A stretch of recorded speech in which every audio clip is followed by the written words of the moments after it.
DC Tyrant. This video is purely for entertainment and does not infringe on copyrights or laws. The rights to the novel and image belong to the original author. We do not claim ownership. Don't like waiting and want to listen to this fanfic in full now? Subscribe to our Patreon, where you'll find the best fanfics. Chapter 1 from Krypton. The origin of the universe is unpredictable. All life is presented with endless darkness, which is so deep that it chills people's hearts. Looking up at the starry sky, the ignorant feel its beauty, the explorers are in awe and tirelessly seek. The deep space of the universe is empty and lonely, boundless, and infinite. In the depths of this beautiful starry sky dotted with bright stars, a comet dragged a long tail flame, pulled out a stream of light, and pierced into the solar system. Destination: Earth. Krypton pod. His eyelids twitched as he slept. Under his long, dense, slightly curled eyelashes, he had a tough and handsome appearance of a Chinese and Western hybrid. The special beauty of the hybrid: the facial features are clear and deep, the face is as strong as a knife, the nose is straight and high, the forehead is wide, and there is a sense of security that makes people intoxicated and tough. Especially on the left cheek, the vertical knife scar was left by fire as grief-stricken desire to kill him, which gave him a bit of silent cold charm. He slowly opened his eyes. His pupils were as attractive as black holes. It was with such outstanding appearance and attractive pupils that he was able to capture all kinds of women on Krypton, and used all kinds of tricks, deception, betrayal, threats, and killings to become the most wanted criminal on Krypton and win the opportunity to come to Earth. The relationship between being reborn from Earth to Krypton may also be because he was originally an Earthling soul, but something went wrong in the embryo incubator on Krypton, causing his appearance to be different from everyone else on Krypton. At one time, he was considered a low-grade warrior preparation with a genetic error, and was almost destroyed.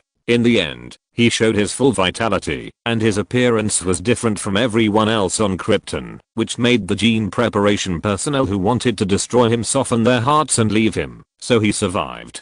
Bamulodi Juntratesgu.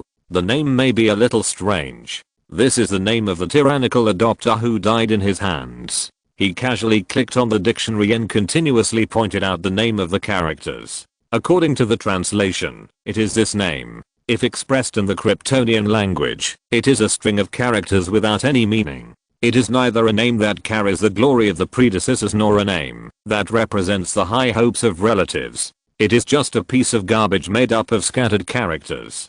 His adopters think so. People who are familiar with him all call him Badi. He used to be one of the most elite and promising warriors on Krypton. With the efforts of adults since childhood, he shed blood and tears, and grew up to be known as the future twin stars of Krypton with hail. At that time, everyone on Krypton praised him. He is the most outstanding warrior and military commander on Krypton.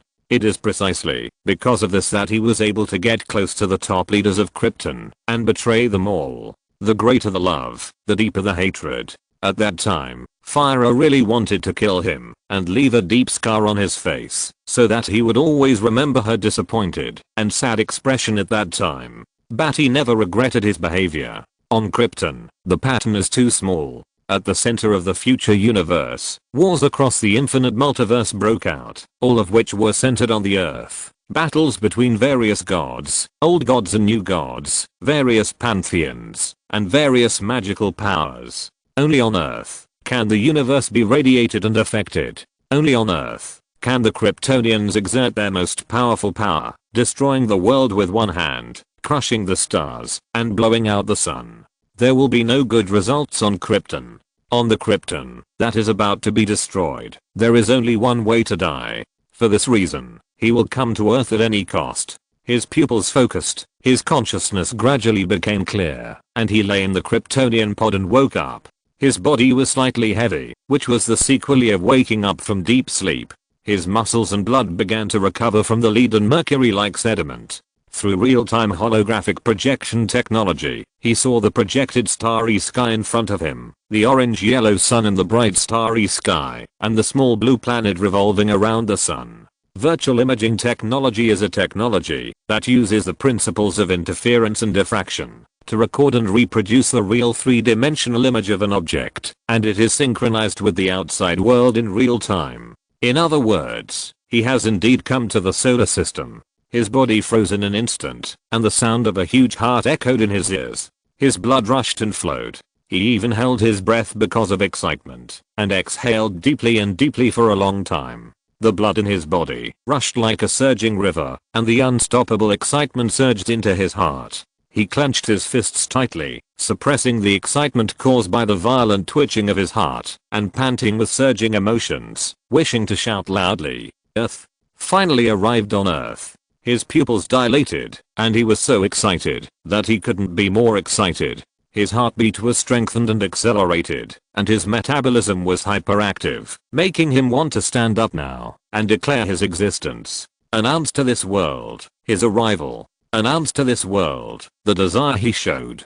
But now he can't. He hasn't arrived on Earth yet, stepped on that piece of land, that planet. He hasn't been exposed to the sun yet, and he is not strong enough to blow up the planet and occupy everything. After he was excited, he sighed softly to calm his heart and the surging blood. He meditated silently, and learned the meditation method from the Kryptonian Meditation Union, to control his emotions and body and calm them down. For a long time, the Kryptonian pod was still sailing towards the Earth. He calmed down, his face expressionless, his lips tightly pursed, his eyes bright, lying on his back in the Kryptonian pod, looking at the solar system that appeared on the holographic projection. He reached out and probed into the solar system, as if touching a real object. The solar system shrank and rotated slightly in his palm. He was like the monarch who dominated the galaxy. The solar system was in his palm, and he played with it wantonly, destroying the galaxy with one hand.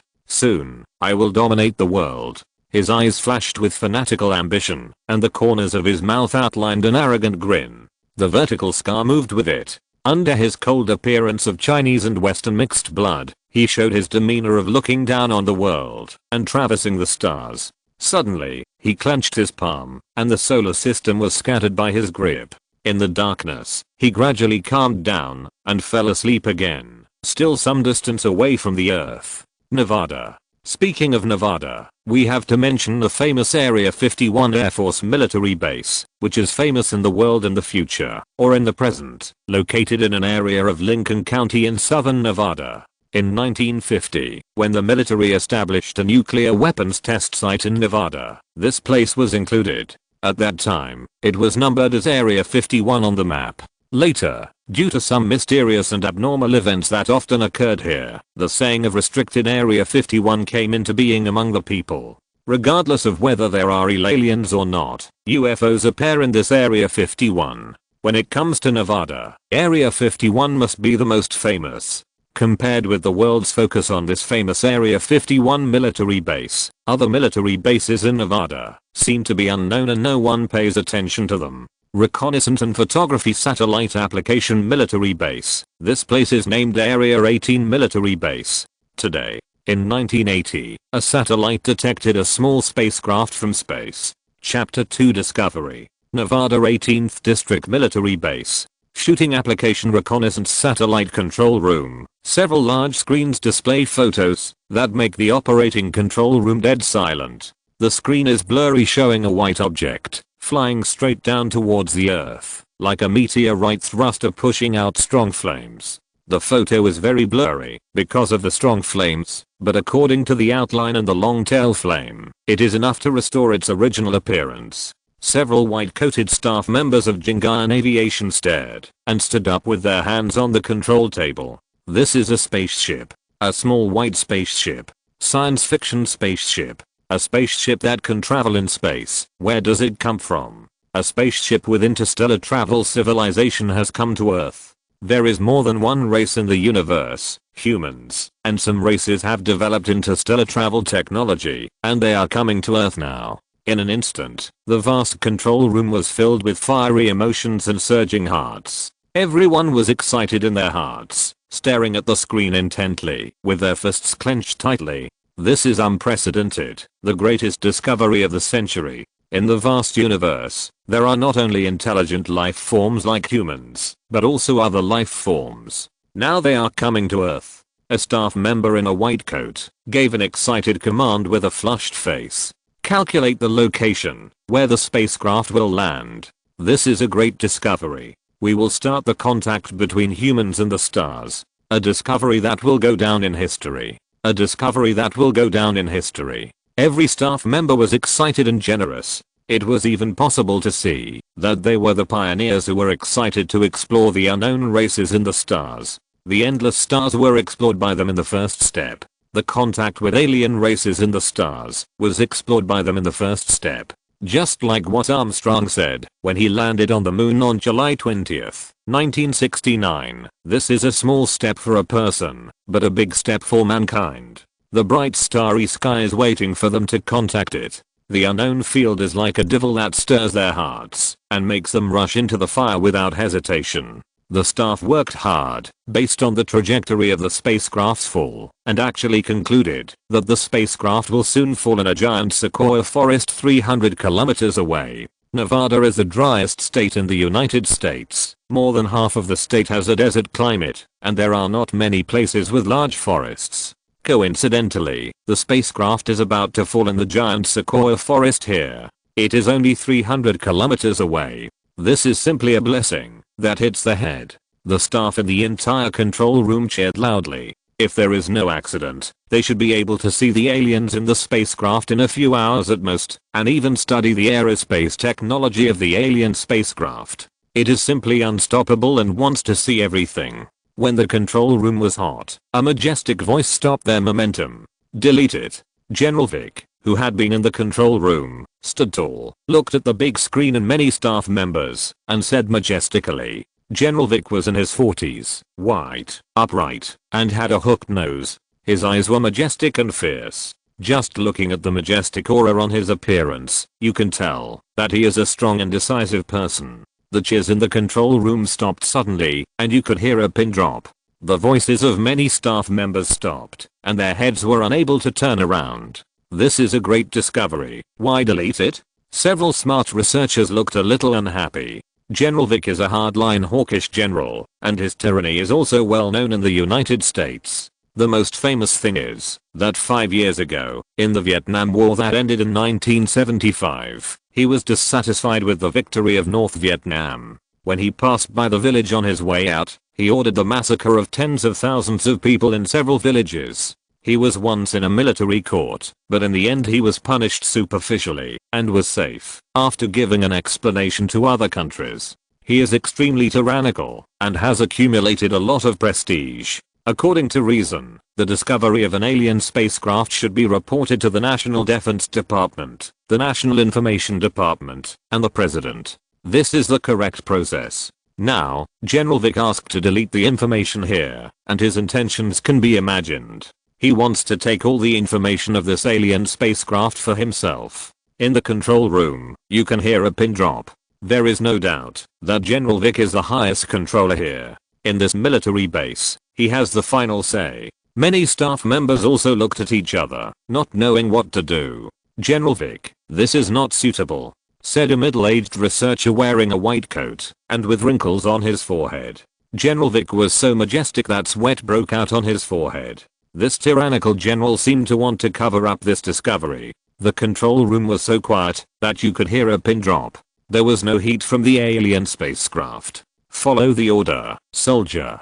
Delete the record of Observer 14. Behind General Vic, there were two colonels, one male and one female. The male took a step forward, his eyes flashed with a fierce light, and he swept all the staff and gave the order in a deep voice. He was tall and mighty, with deep facial features of European and American features, a tough face, and calm eyes. He was tall in military uniform and half a head taller than General Vic in front of him, looking very strong, fierce and oppressive. Colonel Slade Joseph Wilson, a murderer, also followed General Vic during the Vietnam War and massacred the entire village. His eyes swept through the people in the control room, like a knife in the cold wind, scraping into people's hearts and making them feel cold. Some people with poor psychological quality have begun to shiver with sore legs. They have no doubt that any disobedience to orders will lead to terrible consequences. I understand, General Vic. The staff followed General Vic's orders tremblingly, deleting the record of the discovery of the alien spacecraft, and at the same time, in General Vic's order,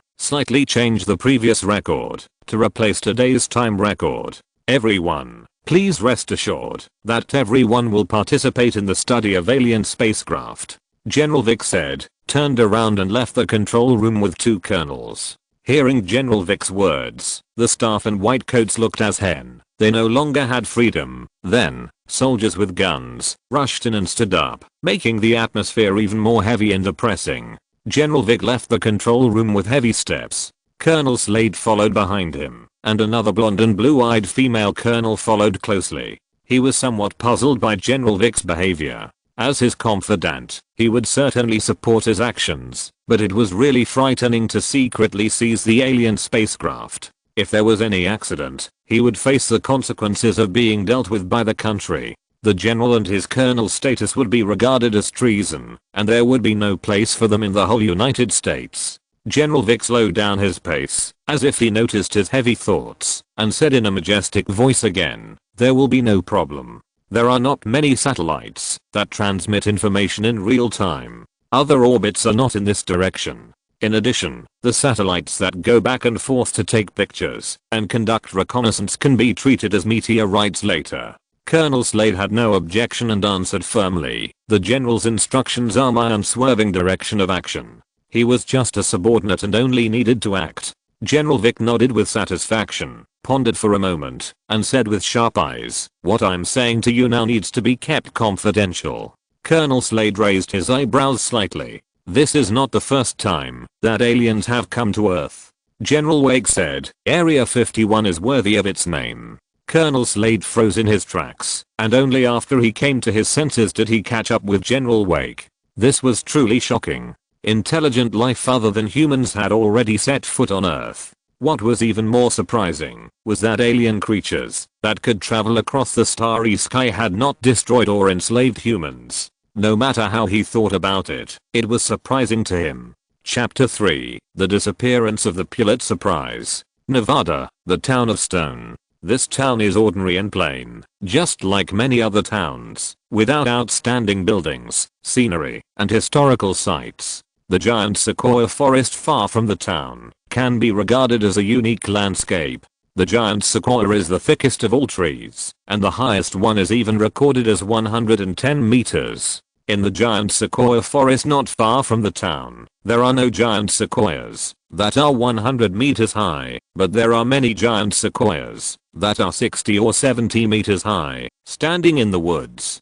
Most of the houses in the town are also made and reinforced by giant sequoia trees. The logging boom in the town has never receded. If a family's house needs to be reinforced, fenced, or needs firewood to burn for heating, a group of energetic middle-aged people will make an appointment to cut wood.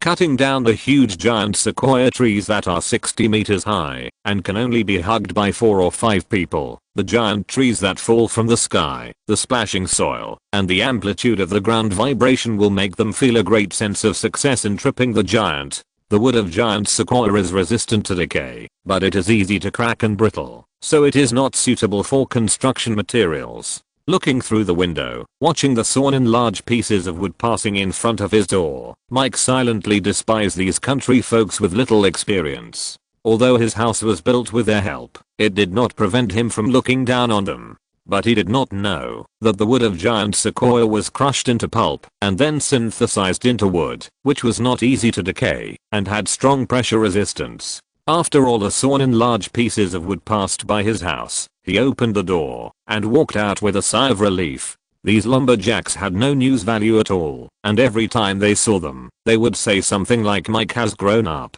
Mike has a promising future. Mike is a journalist. Mike, you should interview the small town, where there is warmth in the plainness." Therefore, Mike did not want to greet them, and Mike did not want to understand their enthusiasm. God knows that in their minds, what is there to interview and report about the plainness of this small town of Stone? If he hadn't come back to visit his family during the holidays, he wouldn't have set foot in this small town that had no news value at all. He should be in National City interviewing business tycoons, celebrity singers, and writing excerpts about people who won the Pulitzer Prize for journalism. After all, he graduated from National City University and became a formal reporter for the National Daily, a shining star of tomorrow. He hoped that this moment would not be too far away, and his heart was filled with fervent fantasies. It seemed that the heavens were fulfilling his wish. When the sun was setting, the sunset gradually turned into darkness, and the stars began to shine.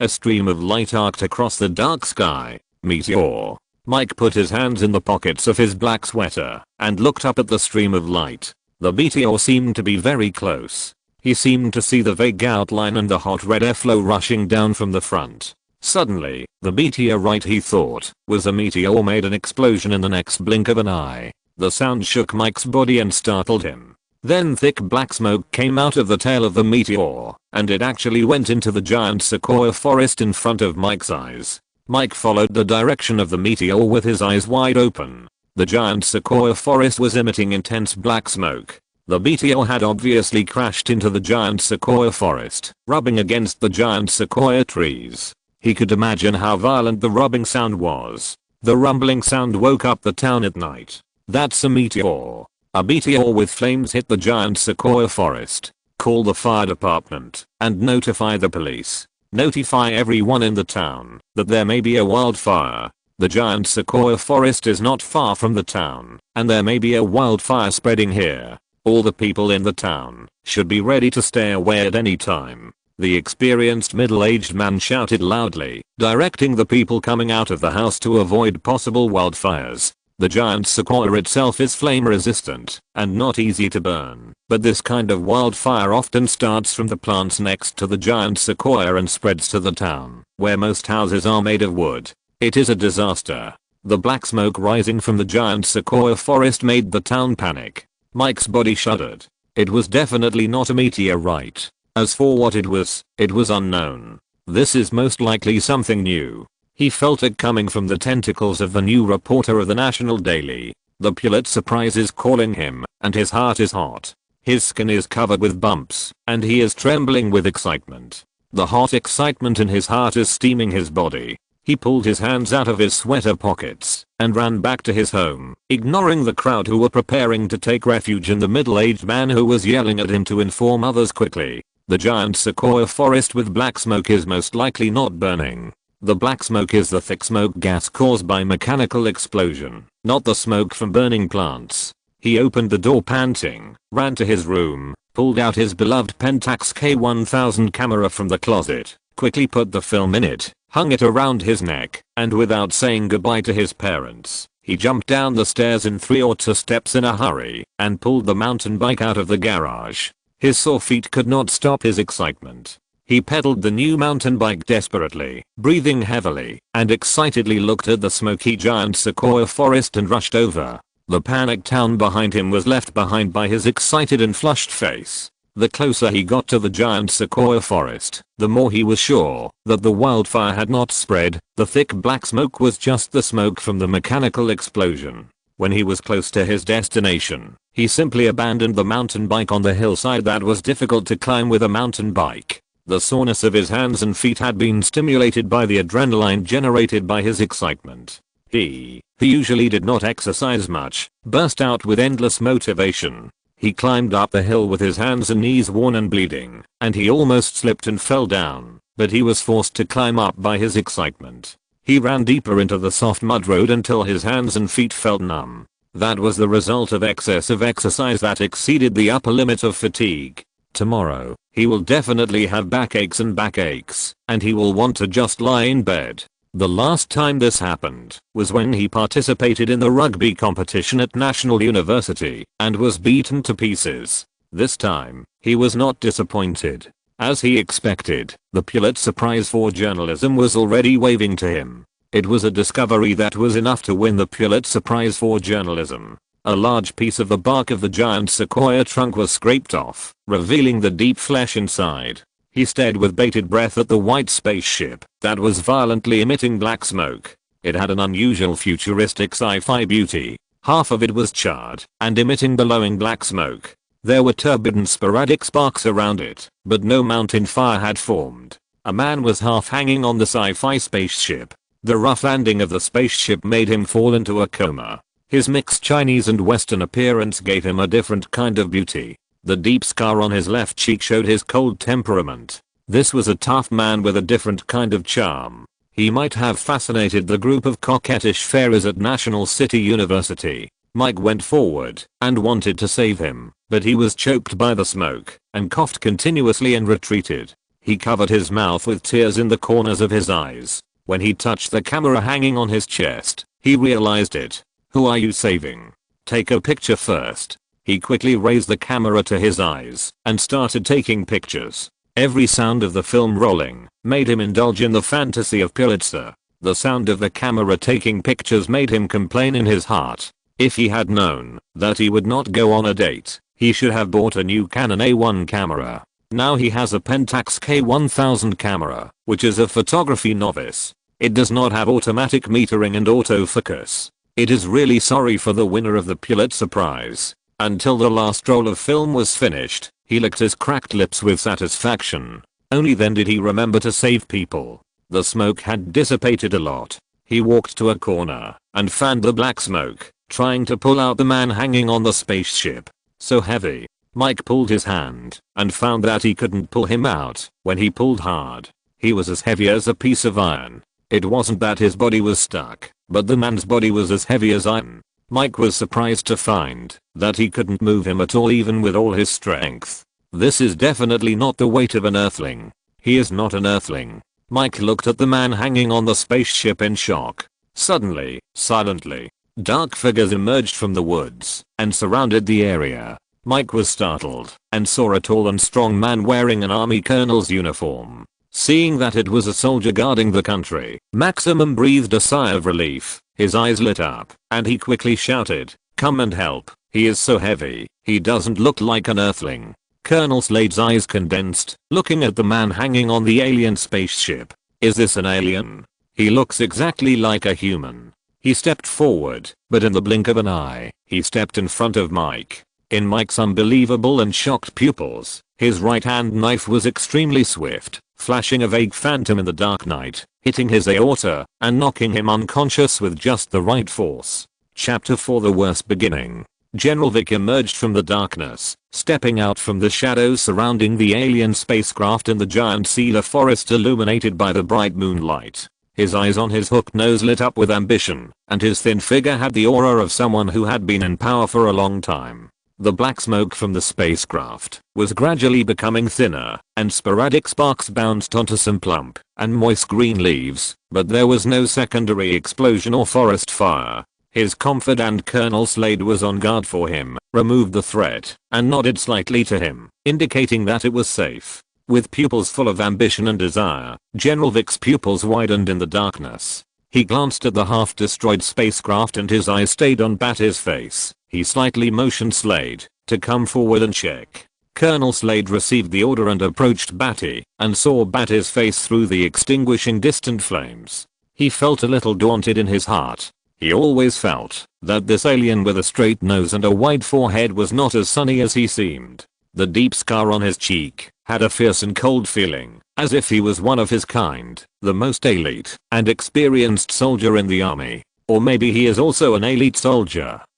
Colonel Slade guessed in his heart, approached Badi, and clasped his arm with his big hand, trying to get him out of the half of the spaceship. Badi's strong arm was as hard as steel, which surprised him. He exerted force with both arms, veins bursting, grabbed Badi's arm and pulled, but it only moved a little, which made his face change on the spot. It's heavy. Mike, who was knocked unconscious by him, was not exaggerating. This alien was like a human-shaped steel, very heavy. The weight of this alien was at most 400 kilograms. He asked himself that his strong body strength would not be worse than any human. As the most elite soldier in the army, it was difficult for a human body that had been trained to the limit to pull 400 kilograms at once. The maximum weight a human can lift is about 450 kilograms, and he was about to reach his limit.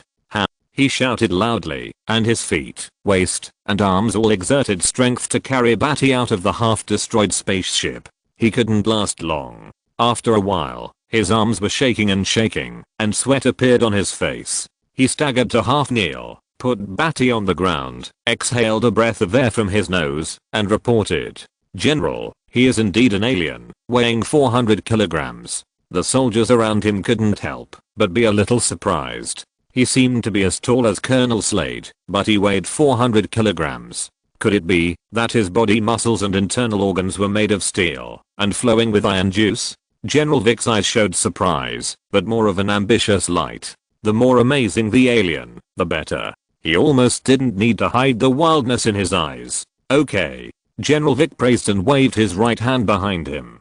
Take him. Another blonde and blue-eyed female colonel who had been following behind him, who looked like a beautiful porcelain doll, answered expressionlessly and stepped out. She came to Colonel Slade, squatted down, inserted her arms between Bati's neck and knees, and was about to pick up Badi, the nearly 400 kilogram alien, in a princess-like hug. Colonel Slade looked sideways, ready to speak out. To stop Willie's action, 400 kilograms is definitely not something a woman can easily lift. Even a strong man like him felt tired, and his arms trembled when he lifted this 400 kilogram alien. Willie was just a woman. Could she still want to pick up this alien? It was hard to believe. He didn't know much about Colonel Willie, who was also General Vic's confidant. He only knew that she suddenly appeared one day after a war and became General Vic's confidant. Slade had never exchanged a word with him. From the beginning, she appeared beside General Vic with her blonde hair and blue eyes, and her beautiful figure like a porcelain doll, and became General Vic's confidant. Slade didn't know more information. He had talked to Willie before, but Willie would not respond to anyone who communicated with her, except General Vic's order. Over time, Slade no longer paid attention to the lifeless Colonel Willie, but the next scene refreshed Slade's understanding of human beings. The soft soil was slumped to the boot surface by Willie's military boots. She straightened her waist, still with an expressionless face, and picked up Badi in a princess hug. She turned around and walked towards General Vic, stepping on the soft soil step by step. Slade was speechless, staring in shock as Willie picked up the alien without expression and turned away. Slade didn't know how strong Willie was, but to be like her, to hold this 400 kilogram alien in a princess hug and walk freely, at least he had to have nearly 1000 kilograms of strength to be able to hold it and walk. Slade's worldview was shattered. His colleague, who had been silent and expressionless, actually had nearly 1000 kilograms of strength, which was stronger than himself, a man who had been bathed in war. Colonel Slade was in a trance and kept wondering what was going on in this world. There were aliens coming on a spaceship, and his colleague was a monster with a strength of nearly 1000 kilograms, which was beyond the limit of human beings. It was not until General Vic ordered him to transport half of the alien spaceship back to the underground base and report to him after handling it, that Colonel Slade recovered and handled the scene, but he still couldn't avoid various doubts in his heart. As for Badi, who was held by Willie, he went one step ahead with General Vic and returned to the underground base first. After Colonel Slade handled the scene, he crushed Mike's camera. I don't know what he felt. He just pondered for a while and kept the film and the camera alone. The half of the alien spaceship was transported back to the underground base. After everything was handled, Colonel Slade landed in the deepest part of the underground base, an underground place with the highest confidentiality level that only a few people could pass through. The research institute was cast in steel and had cold metal walls. Inside the high-strength tempered single-sided glass was a 40 square meter white room. Aliens were tied up in large iron handcuffs and shackles and pressed against the steel wall. It was a scientific research site like in many movies. General Vic raised his hand to stop Slade's report and wanted to listen carefully to the old man in his 60s wearing glasses in front of him. His eyes were shining and his face was flushed. He was the director of the research institute, Badi. Slade nodded and glanced at Willie, who was standing on the left side behind General Vic as always. A trace of fear flashed in his eyes. He stood back to the right of General Vic. It's unbelievable. Our staff tried to draw some blood with a needle, but the needle was bent and couldn't go in. In the end, we had to use a steel needle to draw a little blood for testing with great difficulty. We initially tested his body strength, muscle contraction, fiber, cell activation, bone density, and heart pulse. We came to a conclusion. The gravity index of his original planet is 10 times that of the Earth. Dean Barley said excitedly. General Vic looked at Badi, who was imprisoned and shackled against the wall through the one-way glass. That means he has at least 4000 or 5000 kilograms of strength. 10 times stronger than the people on Earth? General Vic asked simply, and Slade was secretly shocked, and his eyes also turned to look at the aliens. Dean Borey propped up his glasses that were about to slide down his nose and replied, "It's not calculated like this. It involves the gravity of the Earth, gravitational force, body muscle stretching, and bone strength. His strength. It's at least 10,000 kilograms, which is about 10 times stronger than Willie behind you." General Vic and Colonel Slade couldn't help but take a breath. 10,000 kilograms of strength, 10 tons of strength. This is a completely human-shaped Tyrannosaurus Rex. Is this still a human? General Vic was shocked, but he couldn't help but secretly excited that he had picked up a treasure. With the threat of nuclear bombs between countries, large-scale wars will become increasingly rare, and there is a possibility that they will not occur. He felt this more and more as he went through the war. In the future, small-scale battles will be dominated by individual combat or squad combat. At that time, the combat effectiveness of individual subjects of the country will be indispensable. This kind of 10,000 gin strength is like the existence of a human-shaped Tyrannosaurus Rex. Who can stop it? Without a certain number of troops, there is no fear. If the serum is produced, and 10,000 gin human warriors are mass-produced, they will be invincible. 17 hours later, Badi felt as if he had a high fever. His whole body was weak, and his eyelids were heavy, as if they were injected with metal. He opened his eyelids with difficulty, and the white environment in front of him made him feel like he was in heaven. When he saw himself reflected in the one-way glass, his mood fell to the bottom. He had the worst start. He was caught and studied by humans. Chapter 5. 3 months. General Vic, a tyrannical and ambitious soldier.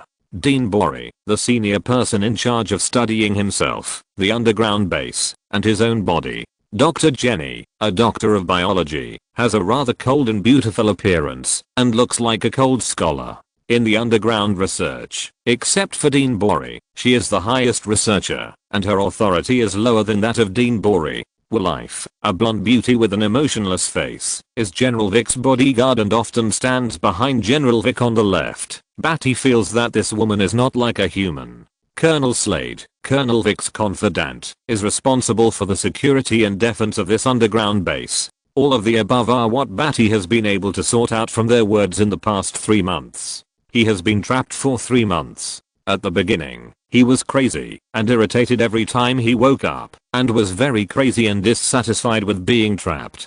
Some of it is acting, but it is also a moral performance. From the beginning of madness, every day of crazy performance, until now, gradually accepting reality, showing a state of acceptance with no desire to live, perfectly concealing the struggle from despair to the level of despair. Otherwise, Badi was afraid that he would be too calm when he woke up and act like he could hold the whole place and fight back, even if he was hung up. If he scared them and raised their alert 10 times, then he would be finished, and he had enough to eat now. The room was still white, with only a single-sided glass that was embedded in the white wall reflecting his figure.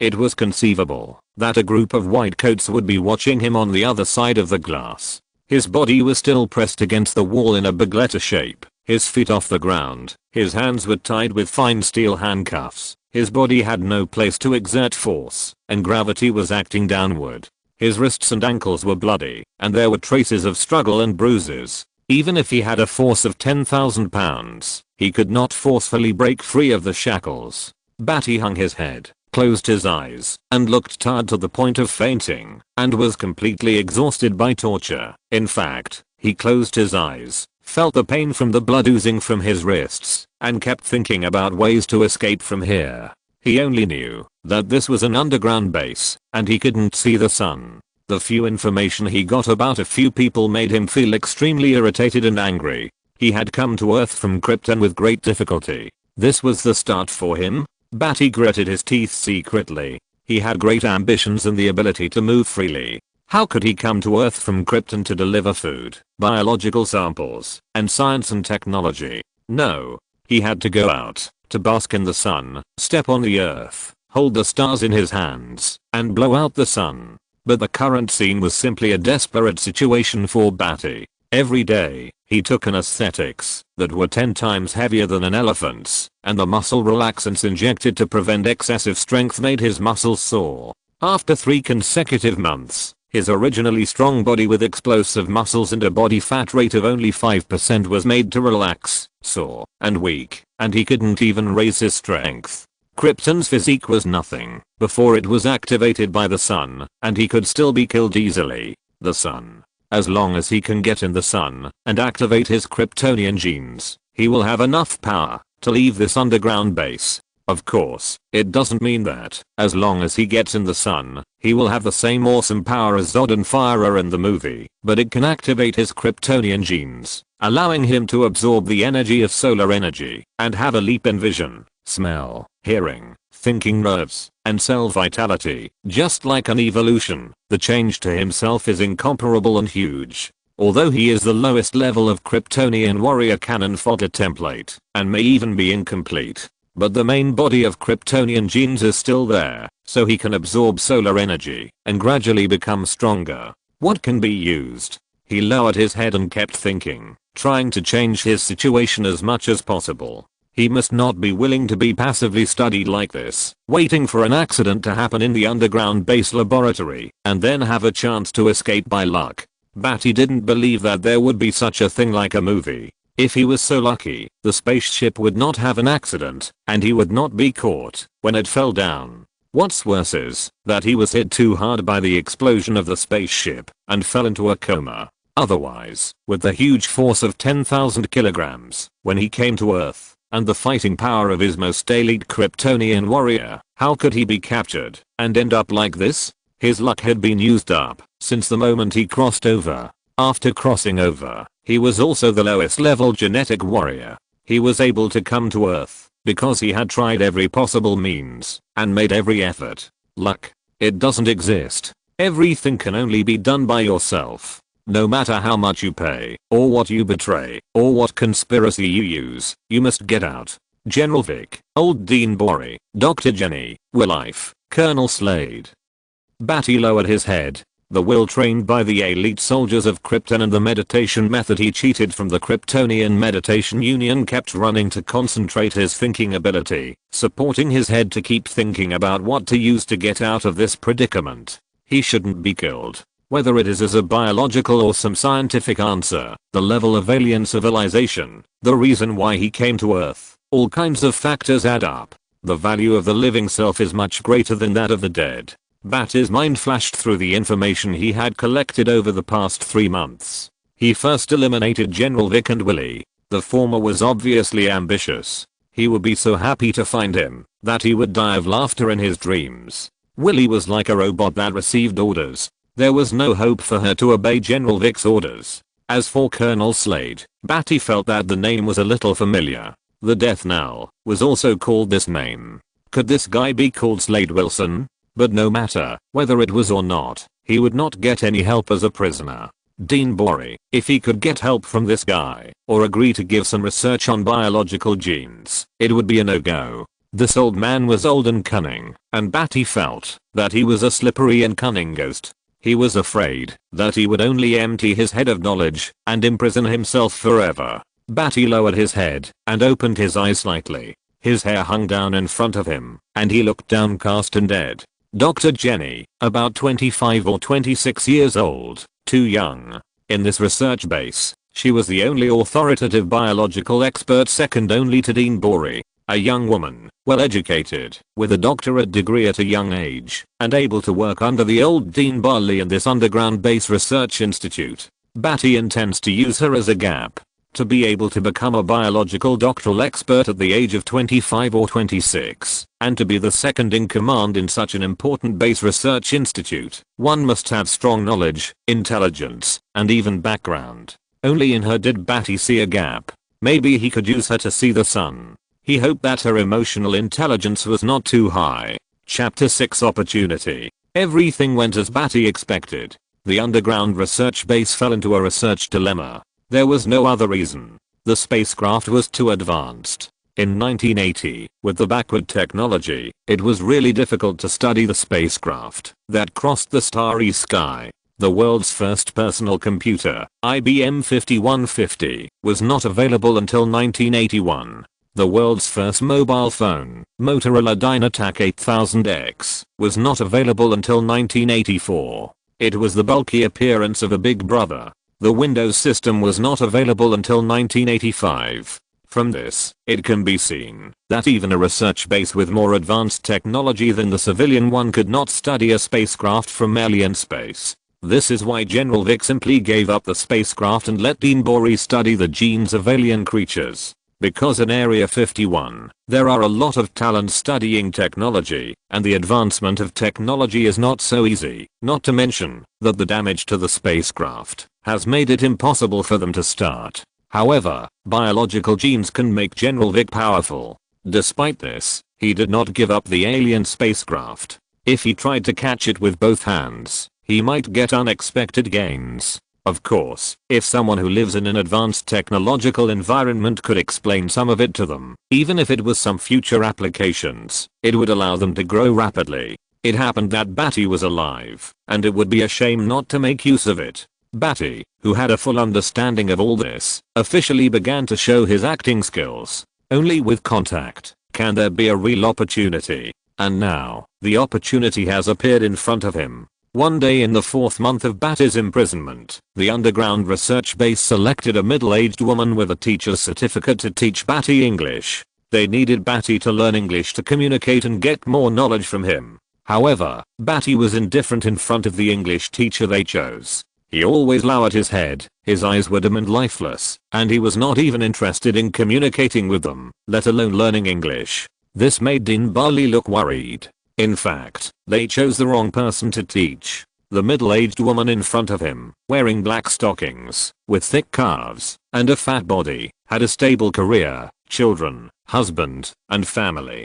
She was not his target at all. This middle-aged woman would not have any value to use. Badi saw through all this. What he needed was a woman who would have sympathy for a prince in distress under the words he wove, be bewitched by the contact, and even fall in love with him. Although Badi was not a prince, it was not important. He could make up stories and lie. He was very familiar with such things. This kind of woman must not be a middle-aged woman with children and a stable family. This kind of person thinks too much, worries too much, and is not impulsive enough. What he needs is a young and emotional heart. If this middle-aged woman was 20 years younger, Badi might use her feelings to escape. But not the current one. For the target person, Badi even built a perfect blueprint in his mind, thinking of countless words and scenes that women should be fascinated by, to deal with, or seduce such a person with a high IQ, just to attract her deeply to himself. The female biology doctor, who was about 25 years old, was his target. After a month of indifference to the middle-aged female teacher, the target finally appeared in Badi's desire. On the 2nd day of the 5th month, Badi had been silently calculating the time he would be imprisoned. Dr. Jenny replaced the researcher who was originally going to give him a muscle relaxant injection. Wendy, Dean Borey wants you to teach him some scientific terms first. Dr. Jenny pulled out the steel needle from Badi's arm, and the tiny needle hole formed a small red dot on his skin. It was a bit difficult to pierce the needle into the strong muscles, and then put the syringe on the tray. Dr. Jenny's face was cold and beautiful, and her eyes looked at the middle-aged woman Wendy who was unilaterally stuffing English words into Badi. Wendy frowned, put her hands into the pockets of her white coat impatiently, and muttered, "Old man Borey, I'm already in enough trouble. I taught students 20 years ago, and you have to teach aliens to me. I just want to hide in the laboratory instead of facing a piece of wood. This alien is not a good student, and has ignored me." As she spoke, she opened her mouth in surprise, paused her dissatisfied words, and looked at the alien in front of her in disbelief. After waiting for so long, Badi finally found the best opportunity to cut into Dr. Jenny's sight and carry out his own plan. The moment he heard Dr. Jenny's voice, he raised his heavy head, his eyes were dark, revealing surprise, shock, grief, sadness, love, and he used his eyes to provoke all kinds of pupils with deep stories, as if seeing her here and hearing her voice was a complex emotion of shock, sadness, and joy. Oscar was not as affectionate as him. Dr. Jenny looked into the pair of dark eyes and felt as if something was being said to her heart. She was stunned for more than 10 seconds before she came back to her senses from Wendy's joking words. "Jenny, did the alien fall in love with you at first sight?" Wendy was surprised. She had been teaching the alien for more than a month and had never seen any reaction from the alien. Now Jenny appeared here and attracted the alien's attention with just a few words. Middle-aged women are really not as attractive as young girls. Look, even the alien is tempted.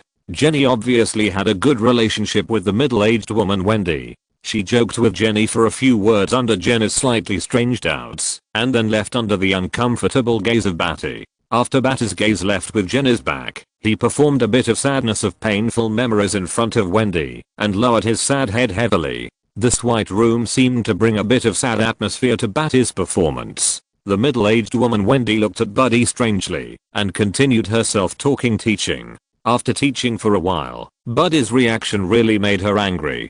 Don't do this. When facing a young girl, you look at her affectionately and silently, but you ignore a middle-aged woman. When you were young, you were also a rose. How about this, Mr. Alien? You learn English with me, and I will help you pick up Jenny. How about that? The middle-aged woman Wendy tempted and said a few more words about how good Jenny's figure is. D. Really D. How long are her legs? How thin is her waist? When she moves, she is just like a fairy. She is simply the best of the best in the world. Badi wanted to slap her when he heard it. In his current situation, even if she looks like shit, he would pick her up and find a chance to leave here. Who cares whether she is D or E, legs, or waist? Now Badi just hopes that Jenny's emotional intelligence is negative and she will be attracted to him. At last, Wendy slapped her head in realization, remembering that the alien didn't understand English and couldn't communicate with her.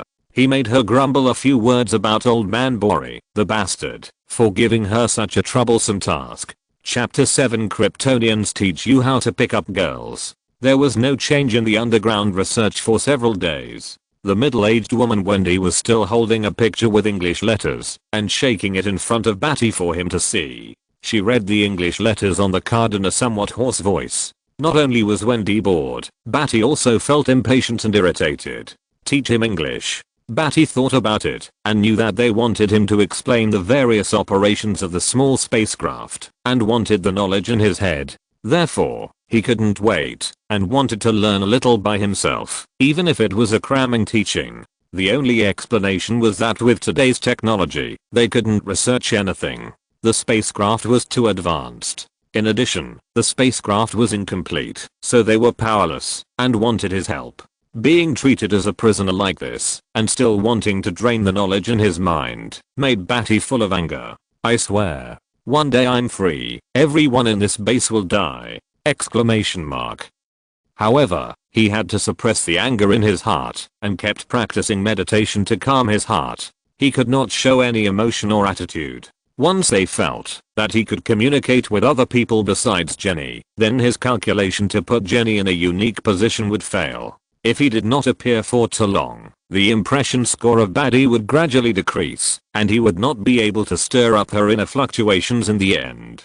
In love, the one who is too emotional and too concerned about the other party will die miserably. He had learned this in his previous life, and practiced it in this life. Maybe Jenny did not want to care about how deep his love was worth exploring, or maybe he was not attractive enough for her to explore his heart. The worst thing was that she was already taken and was busy flirting and had no time to care about the story he wanted to discuss with her. For more than 7 days, Jenny did not appear in front of him, which made him wonder if the emotion he revealed in his eyes that day was wrong, or Jenny was not that emotional and rationality was greater than emotion. Badi thought carefully and found that this was indeed possible. At such a young age, he was the second person in charge of an important underground research institute, and rational thinking should occupy the vast majority. He thought carefully in his heart and began to plan what kind of impression he could make and leave in her heart when he had the chance to face her next time.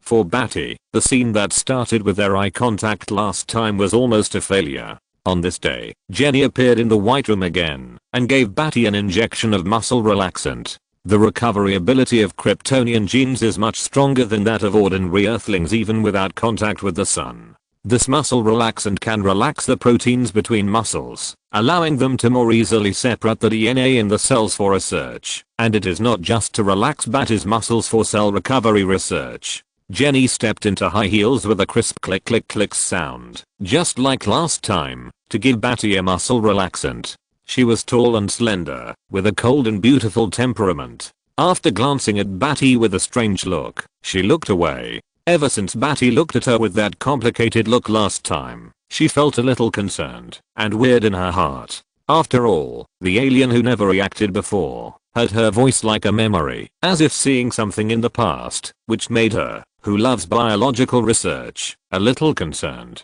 What kind of experience and past does this alien have? Men with stories are always particularly attractive to women. Not to mention, this alien only reacted to her, which made her curious. Badi lowered his head, and suddenly the slender legs disappeared into his sight. His heart was moved, but he did not look up. He set himself to be an alien prince who would only react when he heard Jenny's voice. The last time was also the first time he heard Jenny's voice, and he showed shock. After Jenny greeted the middle-aged woman Wendy, Badi heard Jenny's voice. His body was shocked, and then he looked up at Jenny. It seemed that he saw the shadow of his past lover in his eyes, with pity, sadness, and sadness, and then he found that the woman in front of him seemed not to be the lover he wanted to see, the kind of disappointed eyes. Jenny looked at him, as if she felt a blockage in her heart. The mood revealed by Badi's eyes was transmitted to her heart. There are so many stories in this look. Jenny was shocked and stunned. Only after the middle-aged woman Wendy called out did she recover, and gave Badi an injection with shaking hands. After Jenny took back the needle, and put it on the tray with some subtle thoughts in her mind, she looked at Badi for a while with doubts and complexities, then covered her thoughts, and prepared to turn around and leave. "Can I hear your voice more?"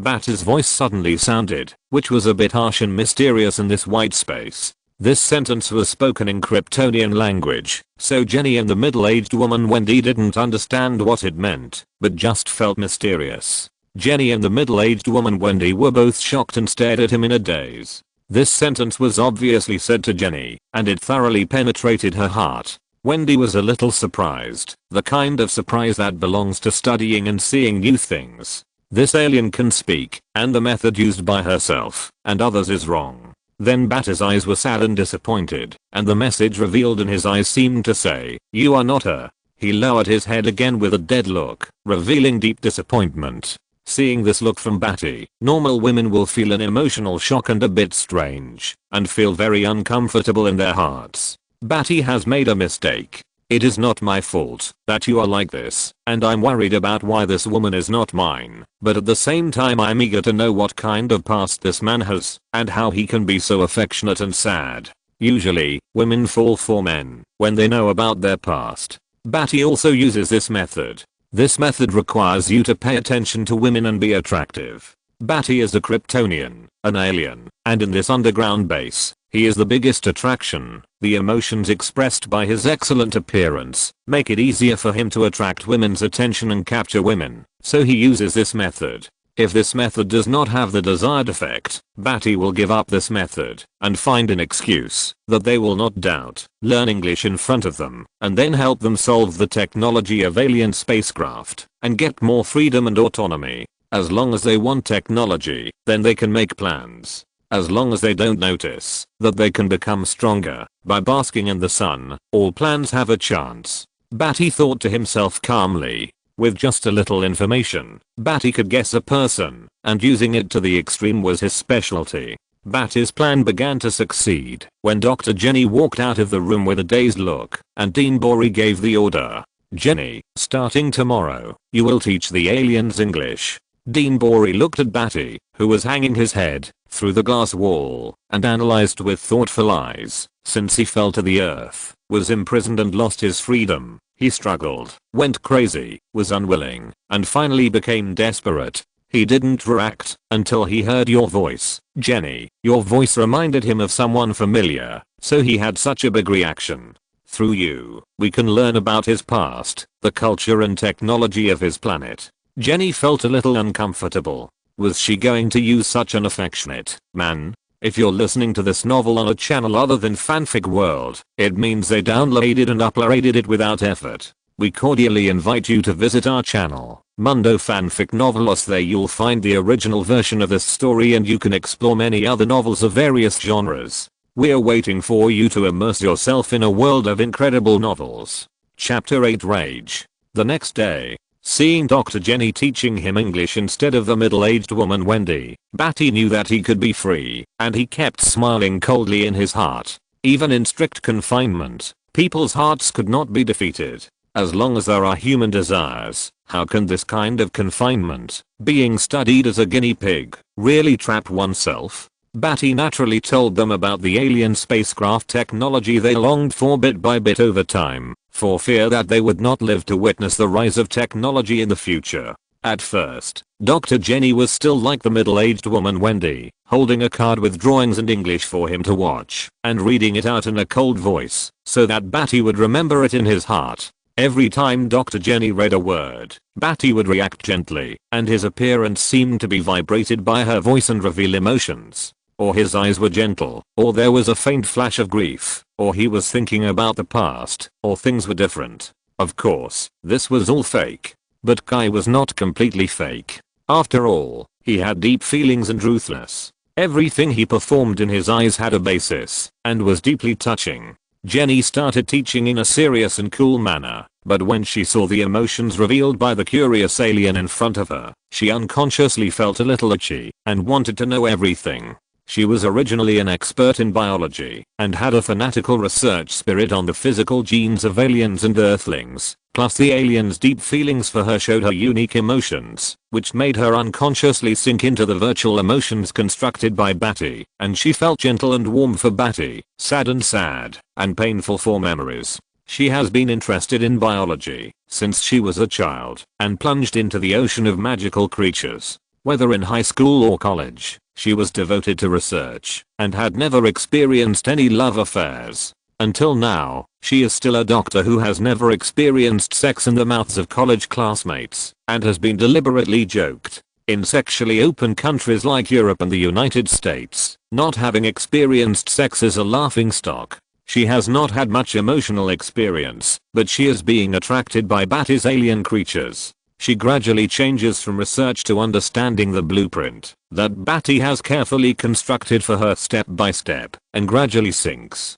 Even though she had a very high IQ, she could not see that Badi was playing hard to get, weaving a big net to capture her heart, and thinking of all kinds of ways to take advantage of her feelings. Outside the one-way glass, Dean Barley, wearing a white coat, smiled, put his hands in his pockets, and nodded with satisfaction, as if he saw that soon Badi would help him overcome scientific difficulties and lead the Earth into a new scientific field. Recently, Jenny's progress in teaching the aliens made him very satisfied. The aliens finally accepted the reality in Jenny's teachings and learned a lot of English words, grammar, etc. They must be able to communicate in just 1 or 2 months. Standing next to him, Colonel Slade, who was observing Badi through the one-way glass with him, stared closely at Badi's expression from time to time, which made him squint his eyes and be alert from time to time. His keen intuition always felt that Badi was like a lonely, cunning,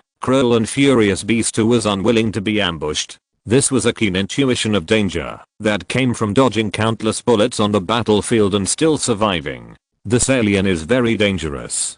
Drive Jenny really loves alien research. Colonel Slade's eyes shifted from Badi to Dr. Jenny's figure. Since Dr. Jenny has been in this underground base, she has devoted herself to biological research. Most of the time, she is cold and rude to people, but now the Dr. Jenny inside, with a cold and beautiful face, always has expectant and gentle eyes. Every time she takes a card to teach Badi an English sentence, if Badi reacts, she will smile slightly at the corner of her mouth. If there is no reaction, she will expectantly draw the next card, looking forward to his reaction.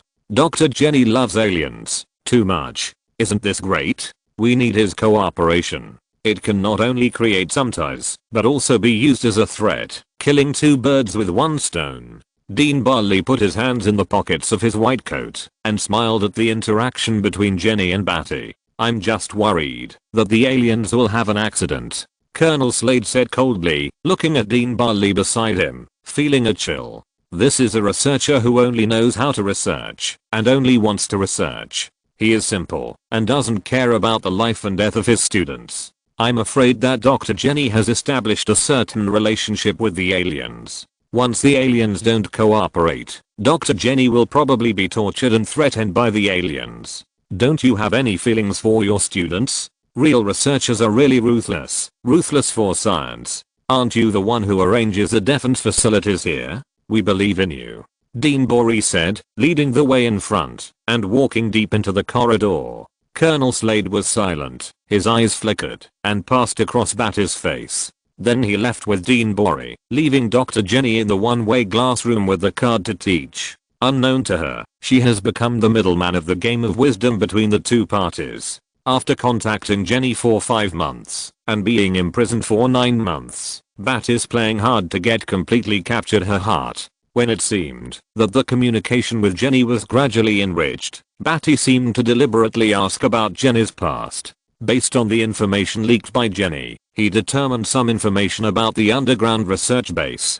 For example, we need to know that the underground base got into trouble after developing some semi-finished products of magnetic field pulses from the stable magnetic field position changer left by the half spacecraft. The research on genes is also gradually being understood. Jenny also learned that it is now 1980 and something's in the outside world. Badi estimated that he would come to Earth earlier than Superman. Now it seems that he is only 1 or 2 years earlier, but fortunately, when Superman came, he was an infant, and he was an adult, but time will not leave him too much, and what he wants to do is not to be a hero who saves people casually like Superman. Badi's heart is full of impatient thoughts. When he thinks the time is almost right, he intentionally or unintentionally guides Jenny to say that he only wants a peaceful life, and walks hand in hand with her under the moon and bathes in the warmth of the sun. For her, he can provide some research directions and knowledge for the underground research base and gain greater freedom.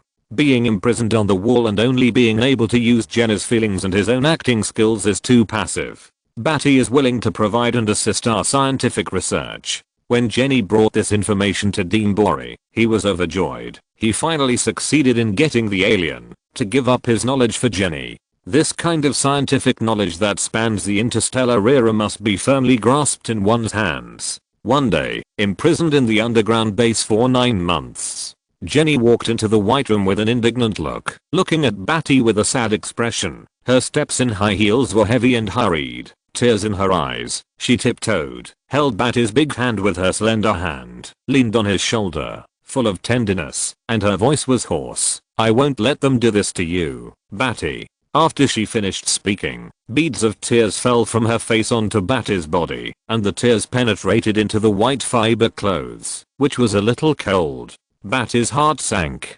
Could there be any unexpected incident? He should completely meet their expectations. Maybe they deliberately let Jenny and him develop feelings and control him. In the final analysis, they all want technology, so what is he missing? Badi remained calm on the outside and asked with a bit of tenderness and love. What's wrong, Jenny? Jenny sobbed for a while, gritted her teeth and said, Slade will cut your tendons before he allows you to leave this room. Badi's face froze, his heart was cold, and his anger rose like a volcano. Chapter 9 If I'm free, you must die. Badi's face froze, his heart was cold, and his anger was rising like a volcanic eruption. He promised to help them study technology for Jenny, and also to leave this room, and have a little freedom, but not at the cost of his disability. This price is too high. They don't need their own ability to move at all. This is to drain the knowledge in their minds. They don't want any accidents at all. Cruel, ruthless. But it has to be said that it is an excellent method. Hand tendons and foot tendons are tendons in the human body. They are the lower part of the muscles on the lower legs and arms of a person. They are connected to the heel bone of a person and play an important role in a person's walking. If it is damaged or broken, a person cannot walk and move. Tendons are convenient for muscle attachment and fixation. The tendons of a muscle are attached to 2 or more different bones. It is because of the traction of the tendons that the contraction of the muscles can drive the movement of different bones. Once the hand and foot tendons are cut for more than a period of time, the ligaments shrink, and the muscles cannot contract to drive the movement of different bones. At that time, the muscles are completely atrophied. Even if they are exposed to the sun, there is no way to regenerate the hand and foot tendons, because they have already healed. At that time, he would still be incapable of action, which would be even more dangerous. Badi could imagine what kind of defense Slade had to cut his tendons. As different anesthetics gradually developed resistance in his body, muscle relaxants gradually became ineffective. Even though his physical fitness, which was 10 times stronger than that of humans on Earth, declined, he still had superhuman strength. Once Badi was put on walking handcuffs and leg irons, just relying on the small range of movement of his body, a shoulder collision with a force of several thousand kilograms could dent the facilities of the base. The facilities of the base were not always made of steel. Such a humanoid Tyrannosaurus was too dangerous. Even wearing mobile handcuffs and leg irons was not safe. Slade did not trust Badi's rhetoric to deal with Jenny. When constructing the blueprint to capture Jenny, Badi described himself as the only remaining prince of Krypton. After the civil strife and explosion on Krypton, he fled to Earth and was captured by them. Obviously, Slade's keen intuition did not believe that as a prince, he would have such strong muscles. As sharp as an elite soldier in the army, who has fought hundreds of battles, with messy scars on his body and deep scars on his face, he would not have them if he had not participated in a real life and death struggle. Would a prince of a planet have such a life and death moment? This is simply unimaginable on a technological planet with advanced technology and capable of interstellar travel. Even after Badi later added that personal bravery is the tradition and honor of Krypton, and that he should set an example as a prince, Slade still maintained the greatest vigilance and wanted to cut off Badi's tendons before letting him out of the prison room. Anyway, General Vic had repeatedly told him that no matter what the aliens were like, as long as they were not dead and had valuable research, it would be fine. Therefore, Slade had no burden to warn Badi.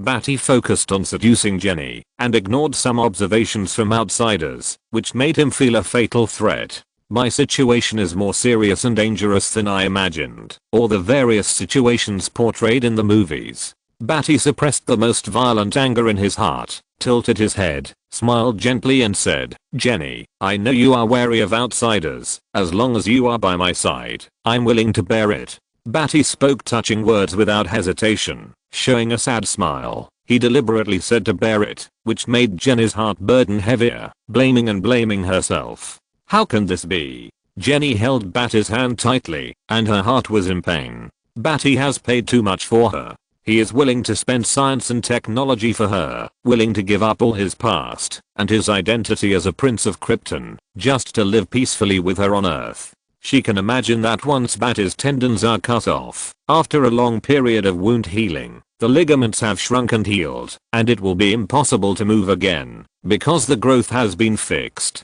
It is impossible to cut it off for a period of time, then connect it, cut it off again, and connect it again, otherwise it will be useless sooner or later. Badi needs a long time, even 5 or 10 years, to show obedience, cooperation, no aggression, and willingness to integrate into humans, before he can live among humans. 5 years later, plus Badi's strong body healing speed, basically he will be disabled by then, and his hands and feet will be disabled forever. Jenny definitely doesn't want Badi to suffer so much. Why treat Badi like this? He just wants to live peacefully on this planet, and she still wants to walk hand in hand with him under the moon and bathe in the warmth of the sun. He once said that on Krypton, 2 people who are truly in love will conclude a lifelong marriage under the sun. He will kneel down and propose to her in the sun, representing his burning heart. Jenny's heart was in pain like a knife. The alien she fell in love with for the first time made her heart unbearable. She had always imagined that there would be a good result with Badi in the future. How could she have expected that Badi would endure a life of disability, pain, and imprisonment for the rest of his life? This is too despairing. Badi sighed helplessly and said, "I also want to walk with you on the street, visit the academic library of Harvard University where you studied, walk with you through the Museum of Comparative Zoology, those stadiums you hate, and the biological specimens you like. Maybe we can still take our children and walk on." Badi's sigh. The love words in this situation are particularly lethal. Jenny gritted her teeth tightly and cried. She even had a thought that, even if she sacrificed herself, she wanted Badi to be safe and sound. Once this thought was born, it firmly occupied her mind, making her grit her teeth and sob more tears. People in love, their IQ is occupied by the surge of phenylethylamine in the brain, while endorphins decrease and dopamine increases, allowing love to occupy the mind and become more crazy. Jenny's mind is completely on Badi. Badi was like a devil, persuading Jenny with his words, as if the two of them were really going to walk hand in hand, visit Harvard University, walk the path Jenny had walked since childhood, and finally build a love nest by a lake, with an infinitely beautiful future. That beautiful future seemed to be right in front of Jenny, making her more determined to devote everything to Badi. She clenched her teeth more tightly and sobbed until her body trembled. Seeing that the timing was almost right and the emotions were brewing enough, Badi finally sighed with a bit of sadness and regret. If only you had a way to block the spinal nerves. Spinal nerves are emitted from the spinal cord and mainly control the sensation, movement and reflex of the body and limbs. As long as a pulse is slightly used to maintain the microwave pulse fluctuation in the spine behind the neck, affecting the motor fibers of the nerve fiber bundle, a person with healthy limbs can be paralyzed. By then, Badi will be paralyzed, his limbs cannot move, and he is not threatening. Only the part above the neck can speak, which is not threatening at all. The other cranial nerves and autonomic nerves are still intact, only the impulse transmission of the limbs is blocked. In this way, even if Badi cannot move for a long time, he will not be disabled in the future, because his tendons are cut off. In the future, he only needs to remove the nerve block and recover for a while to recover. In simple terms, it is to temporarily cut off the brain's signal to the limbs. But it is very dangerous. If you are not careful, you will be truly paralyzed. Badi worked hard on Krypton and learned about genetic biology. He has a deep understanding of his own body. As long as there is a chance to shine in the sun, the evolution and changes of genes will burst out instantly, and the powerful nerve impulses and action potentials will break through the pulse limit. Therefore, this method is much better than cutting the tendons of his hands and feet, and this method must be used. The risk of paralysis is nothing. It is best to let them lower their vigilance. Is there such a method? Yes. They have newly developed a semi-finished product of magnetic field pulses, which is used to adjust the pulse fluctuations of the small beam, which can be a perfect tool to control Badi. Jenny heard Badi's sigh, and her smart brain immediately thought that they had all the conditions to do this to Badi. She was an expert in biology, so of course she knew the benefits of doing this, which was better than cutting off his tendons and becoming a cripple. But if he was not careful, Badi would become a real paralyzed person. Jenny covered her mouth in shock, unable to accept it. Both methods were difficult to accept. She didn't know that, even if it was a temporary paralysis, under the Kryptonian gene and the shining of the yellow sun, the strong transmission of nerve information was enough to arouse Badi's control over his body. Badi seduced softly, and once again constructed a charming blueprint in Jenny's ear. Cutting off the tendons of the hands and feet made him a cripple, and risking paralysis was also a cripple. Jenny's face changed, and tears were painful. "Dear, wait for me, I won't let you become a cripple." She stopped sobbing, bit her teeth, and said firmly. She stepped on the sound of rapid high heels and left the white room. Badi watched her leave gently and lowered his head in a more comfortable posture. His heart was extremely cold. "If I'm free, you will die." Chapter 10. Fighting for the Championship. Underground Base Research Room. In the office of Dean Bali, the transparent glass display cabinet is filled with various documents. Although the desk is tidy, there are still many written materials stacked neatly. Dean Bali wore a pair of round glasses on his nose, and 4 deep wrinkles appeared on his forehead. He lowered his head, opened the document in his hand, and glanced upward at the 2 people in front of him. The blinds were pulled down, revealing the light reflected upwards. There was a solemn silence in the office before the explosion. Bang! Dr. Jenny's face was cold, and her eyes burst with anger. She slammed her white and slender palm heavily on the desk, and the neat documents on the desk were all startled and shook. "Enough. Slade, you have no right to stop our behavior." Dr. Jenny shouted angrily, like an angry female leopard, staring at Slade. Dr. Jenny is advocating for him to have surgery using magnetic field pulse beams to connect to Badi's spinal cord at the back of his neck so that he can temporarily cut off the sensation, movement and reflexes of his limbs. In this way, Badi will be able to sit in a wheelchair without any threat and help them explain various technologies. After a period of time, after really gaining trust and undergoing a period of rehabilitation training, he can live and move like a normal person, and there is nothing wrong with it. However, Slade refused tyrannically, saying that he was the defense director of the underground base, and insisted on forcibly cutting Badi's tendons in a large area before he could get him out of the imprisoned white room. Slade had a calm and tough face and sat on the chair with a standard military posture with his spine straight. I'm the defense director here, and I have enough power to watch over this alien, and no accidents can happen. Slade's words were tyrannical. Dr. Jenny was really too close to Badi and cared too much about this alien. For an object being studied, she had already poured too much emotion into it, and it was inevitable that she would take the position of the alien and do something that would cause safety hazards. Slade had no doubt about the danger level of Badi, although he had never seen Badi take action, but with that sharp intuition of danger, the imprisoned Badi still gave him a sense of deterrence that made him tremble with fear. Whether Badi was asleep or awake, Slade always felt that he was like an unwilling beast king, with his head lowered, exuding the danger of the king's domain. If you want to describe it, it's like the execution of the pirate king. Even with his hands handcuffed, his head lowered, and his seemingly desolate hair, he possessed a supreme and resolute will, and a spirit that soared to the sky, which was shocking and shocking. It's just that all this was deeply hidden by Badi, but Slade's keen tentacles still noticed something, and regarded him as a scourge, and never dared to underestimate this alien. He was not familiar with the method Dr. Jenny said, and he would only use the method he was familiar with. Therefore, only by using what he thought was a simple and crude method, cutting the tendons of his hands and feet, and restricting Badi's movements, could safety be guaranteed.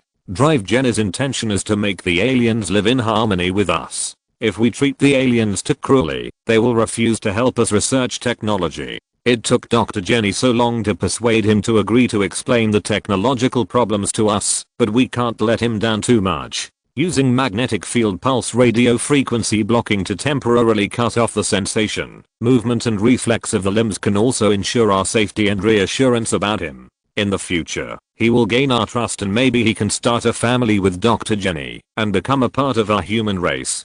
Dean Borey explained Dr. Jenny's intention to Slade, pushed his glasses on the nose up his nose, and looked at Dr. Jenny with a somewhat relieved smile, as if he was relieved that the child had found a home. Dr. Jenny's anger was reduced a little by Dean Borey's words, but she still had a cold face.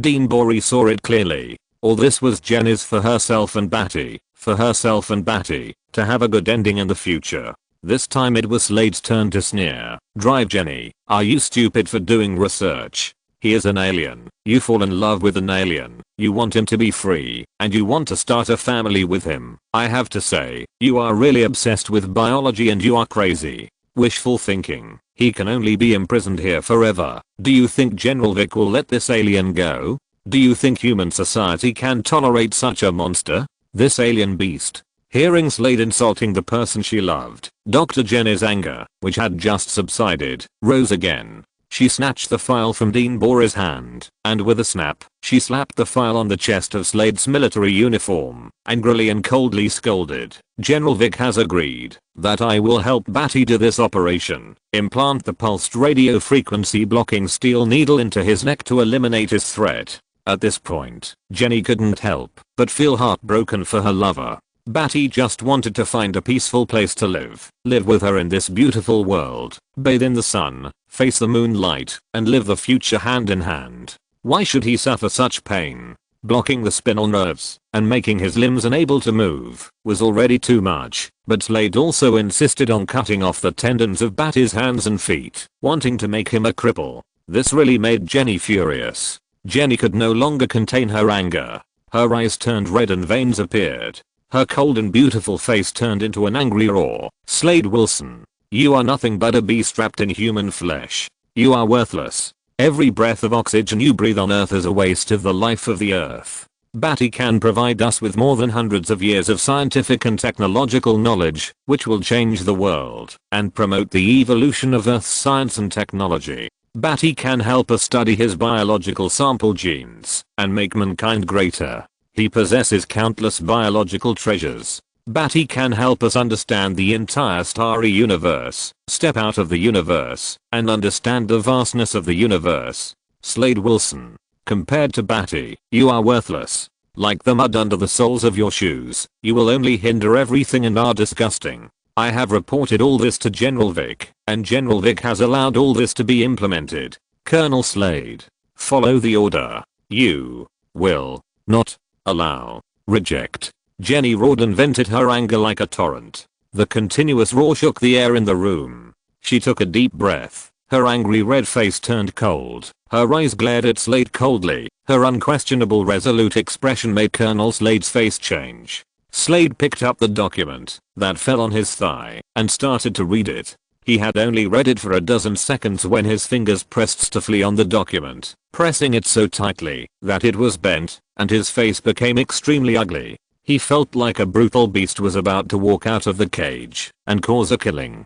Bamulodi. This alien is definitely not as simple as it seems. Jenny snorted coldly, her eyes swept over Slade coldly. She walked out of the office and went to the White Room, where Bamulodi was imprisoned to tell him the good news. After Jenny left the office, Slade's fingers relaxed from stiffness, closed the document. His face returned to normal, still sitting with his spine straight, and said calmly, "I'll leave it to you next, Dean Borey." Chapter 11. The calculation behind. Dean Borey took the document from Slade, which was a report from General Vic approving Jenny's suggestion. He opened the document, put it on the table, propped up the side of his glasses with his hand, and said with emotion, "I didn't expect Jenny to think of this method. She is indeed a genius in biology." Dean Borey gently flipped through the document, which was a report and suggestion that Jenny wrote to General Vic over him. The document detailed how to restrict Badi's actions by targeting his spinal nerves and spinal cord. Of course, this large amount of academic explanation could not impress General Vic.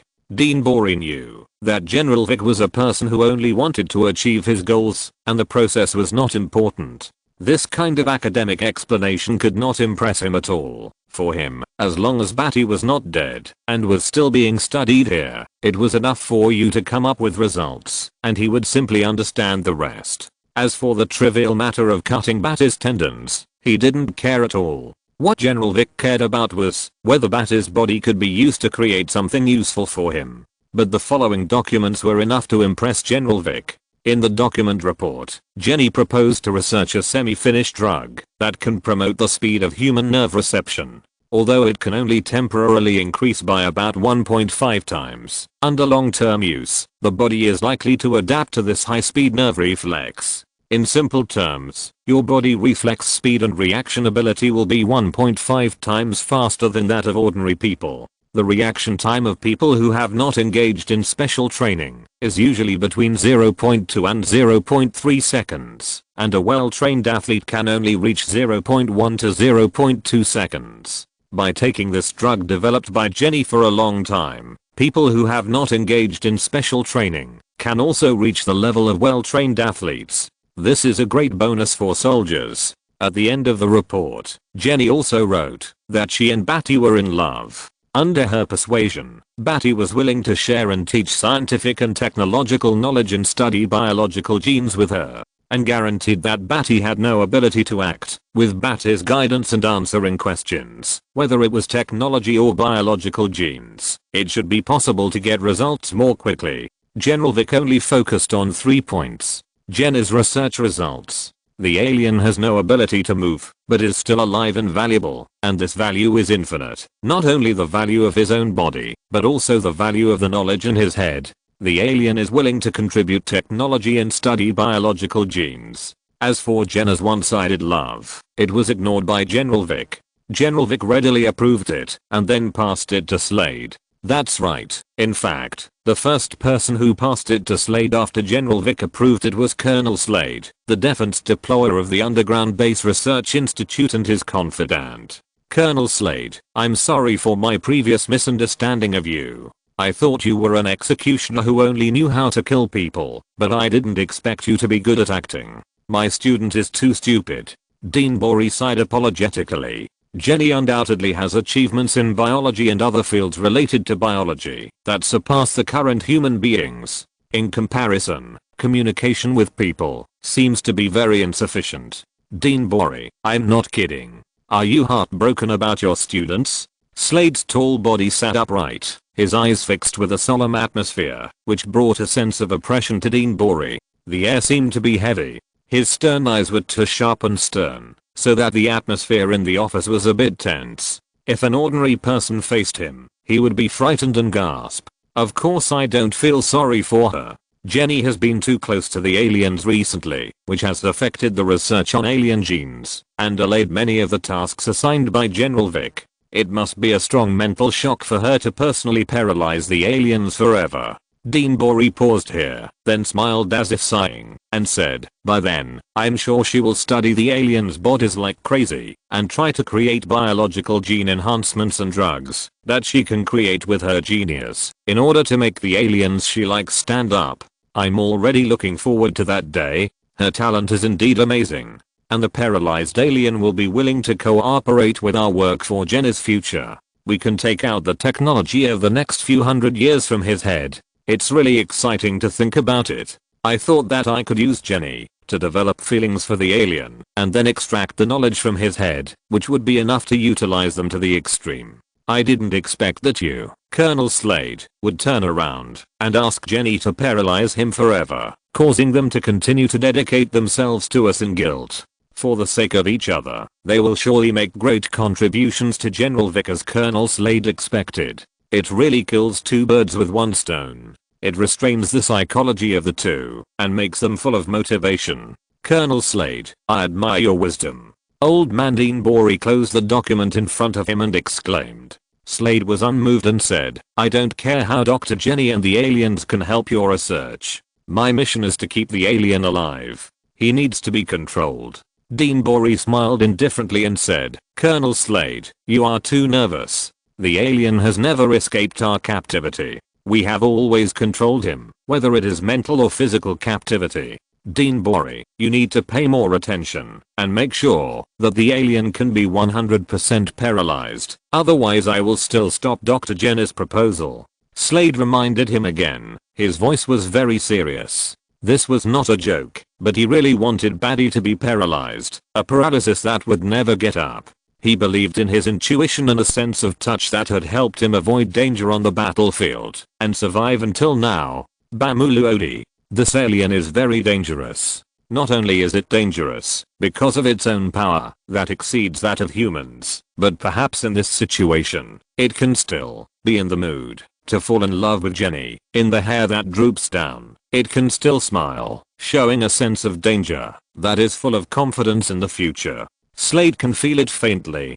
Dean Bori couldn't deny it and didn't believe Slade's so-called intuition. After all, it was just like an adult facing a child. Of course, the child would instinctively feel fear, especially since Slade was a soldier and felt more sensitive. He would of course feel scared when facing the power of aliens. It is normal to be afraid of the strong, and there is nothing wrong with being a little timid. It is a normal physiological reaction.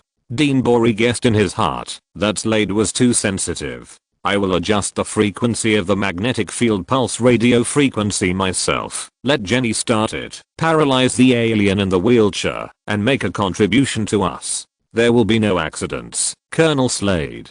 Chapter 12 Surgery. The White Room has become an operating room. Jenny and Dean Bori are both wearing light green sterile surgical gowns, sterile latex gloves, disposable sterile caps, and masks. There are 2 other people helping them, and several tall soldiers are on standby not far away, anesthetized by a larger amount of anesthetic than before. Badi has broad shoulders and a thick back, and a majestic figure. Even when he is lying on the operating table, the outline of his back muscles gives people a sense of majesty. No wonder Slade feels that he is extremely dangerous. The green slightly tight sterile surgical gown sets off Jenny's slender and graceful figure to the fullest. But the beautiful eye on her face, with bloodshot eyes and wide eyes, makes her whole person tense and stiff. She hasn't slept for 2 days, and her tense nerves replay every moment in her head about Badi's operation. She is too concerned, too nervous, and too concerned about this operation. It was about Badi's future. She really didn't want Badi to sit in a wheelchair for the rest of his life. She wanted to walk with him for the rest of his life. Badi's blueprint for the future completely fascinated her, and her heart was filled with Badi's words and emotions. Unable to extricate herself, Jenny bit her lower lip hard, and the pain stimulated her nerves. Badi was lying on the operating table waiting for her, believing in her. "Jenny, are you okay?" Dean Barley asked a hypocritical question. He could see that Jenny took the operation seriously, but it was useless. The result was already in the hands of Slade and Dean Barley, and it would not change. In fact, whether it was Slade, Dean Barley, or Badi, they all understood that Jenny was really just a chess piece in their hands, acting in the way they expected. The difference was that Dean Barley didn't know that Badi was also a chess player, lurking and waiting for the day when he saw the sun. Slade was alert, so he was wary of Badi. Badi was lurking in silence, showing what they wanted according to what they wanted. Jenny shook her head slightly, holding the scalpel, holding her breath and concentrating. She began to operate on Badi's broad back. The cold and sharp scalpel in her hand cut open Badi's back muscle fibers, just like cutting cowhide leather, and it was difficult to see the flesh and blood in the deep white spine. Jenny was calm and focused. At this moment, she forgot the fatigue of not getting enough rest for 2 days. Her mental focus was improved. When she saw the spine, she took the steel needle that could release pulses from Dean Barley next to her and fixed it on the nerve fibers near the spine and connected it to the bone marrow nerves. After more than half an hour of focused fine-tuning, finally, she closed the cut back skin and flesh. The final form was like a needle inserted into Badi's back neck spine. The back of the needle was connected to a guide wire, which was very long, and connected to a reclining metal wheelchair. There was a controllable screen on the back of the wheelchair, which could monitor Badi's heart rate and lie detection at any time. These were what Jenny knew. What Jenny didn't know was that the wheelchair could also control Badi's life by electric shock and releasing toxins. The pulse radio frequency needle can cut off the action response of Badi's limbs below the neck. The reflex nerves of the limbs will not be transmitted to the neurons in the brain, but will be directly derived from the pulse radio frequency needle, so that Badi cannot issue orders from the head and control the body. Dean Barley ordered several soldiers on standby to lift Badi to the metal wheelchair. The guide wire connected to the magnetic field pulse radio frequency needle was gradually gathered into the wheelchair hole.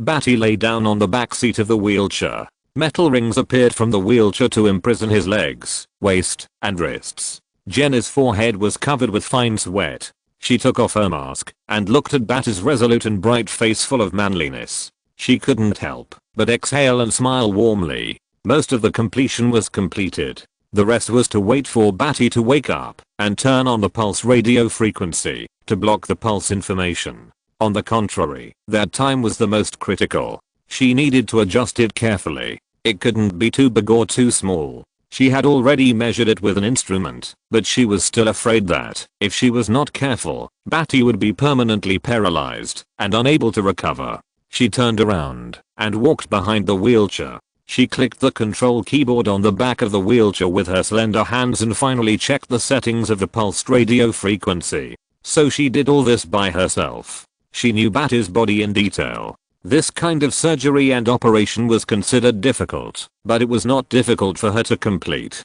More importantly, she was too concerned. She didn't breathe a sigh of relief until all the settings were completed.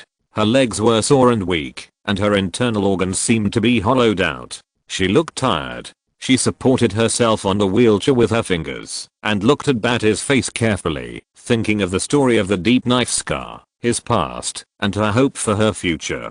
After everyone left the white room, Jenna's tired face gently kissed Badi's cheek, stroked his hair, and then turned off the lights. The white room fell into darkness. She left here, rested, and waited for Badi to wake up tomorrow. The night was dark. Her thin body entered the white room with a dignified manner. Behind Badi's wheelchair, his 10 fingers kept readjusting the pulse information. The real pulse fluctuations were covered by the nerve pulse information set by Jenny. TSK.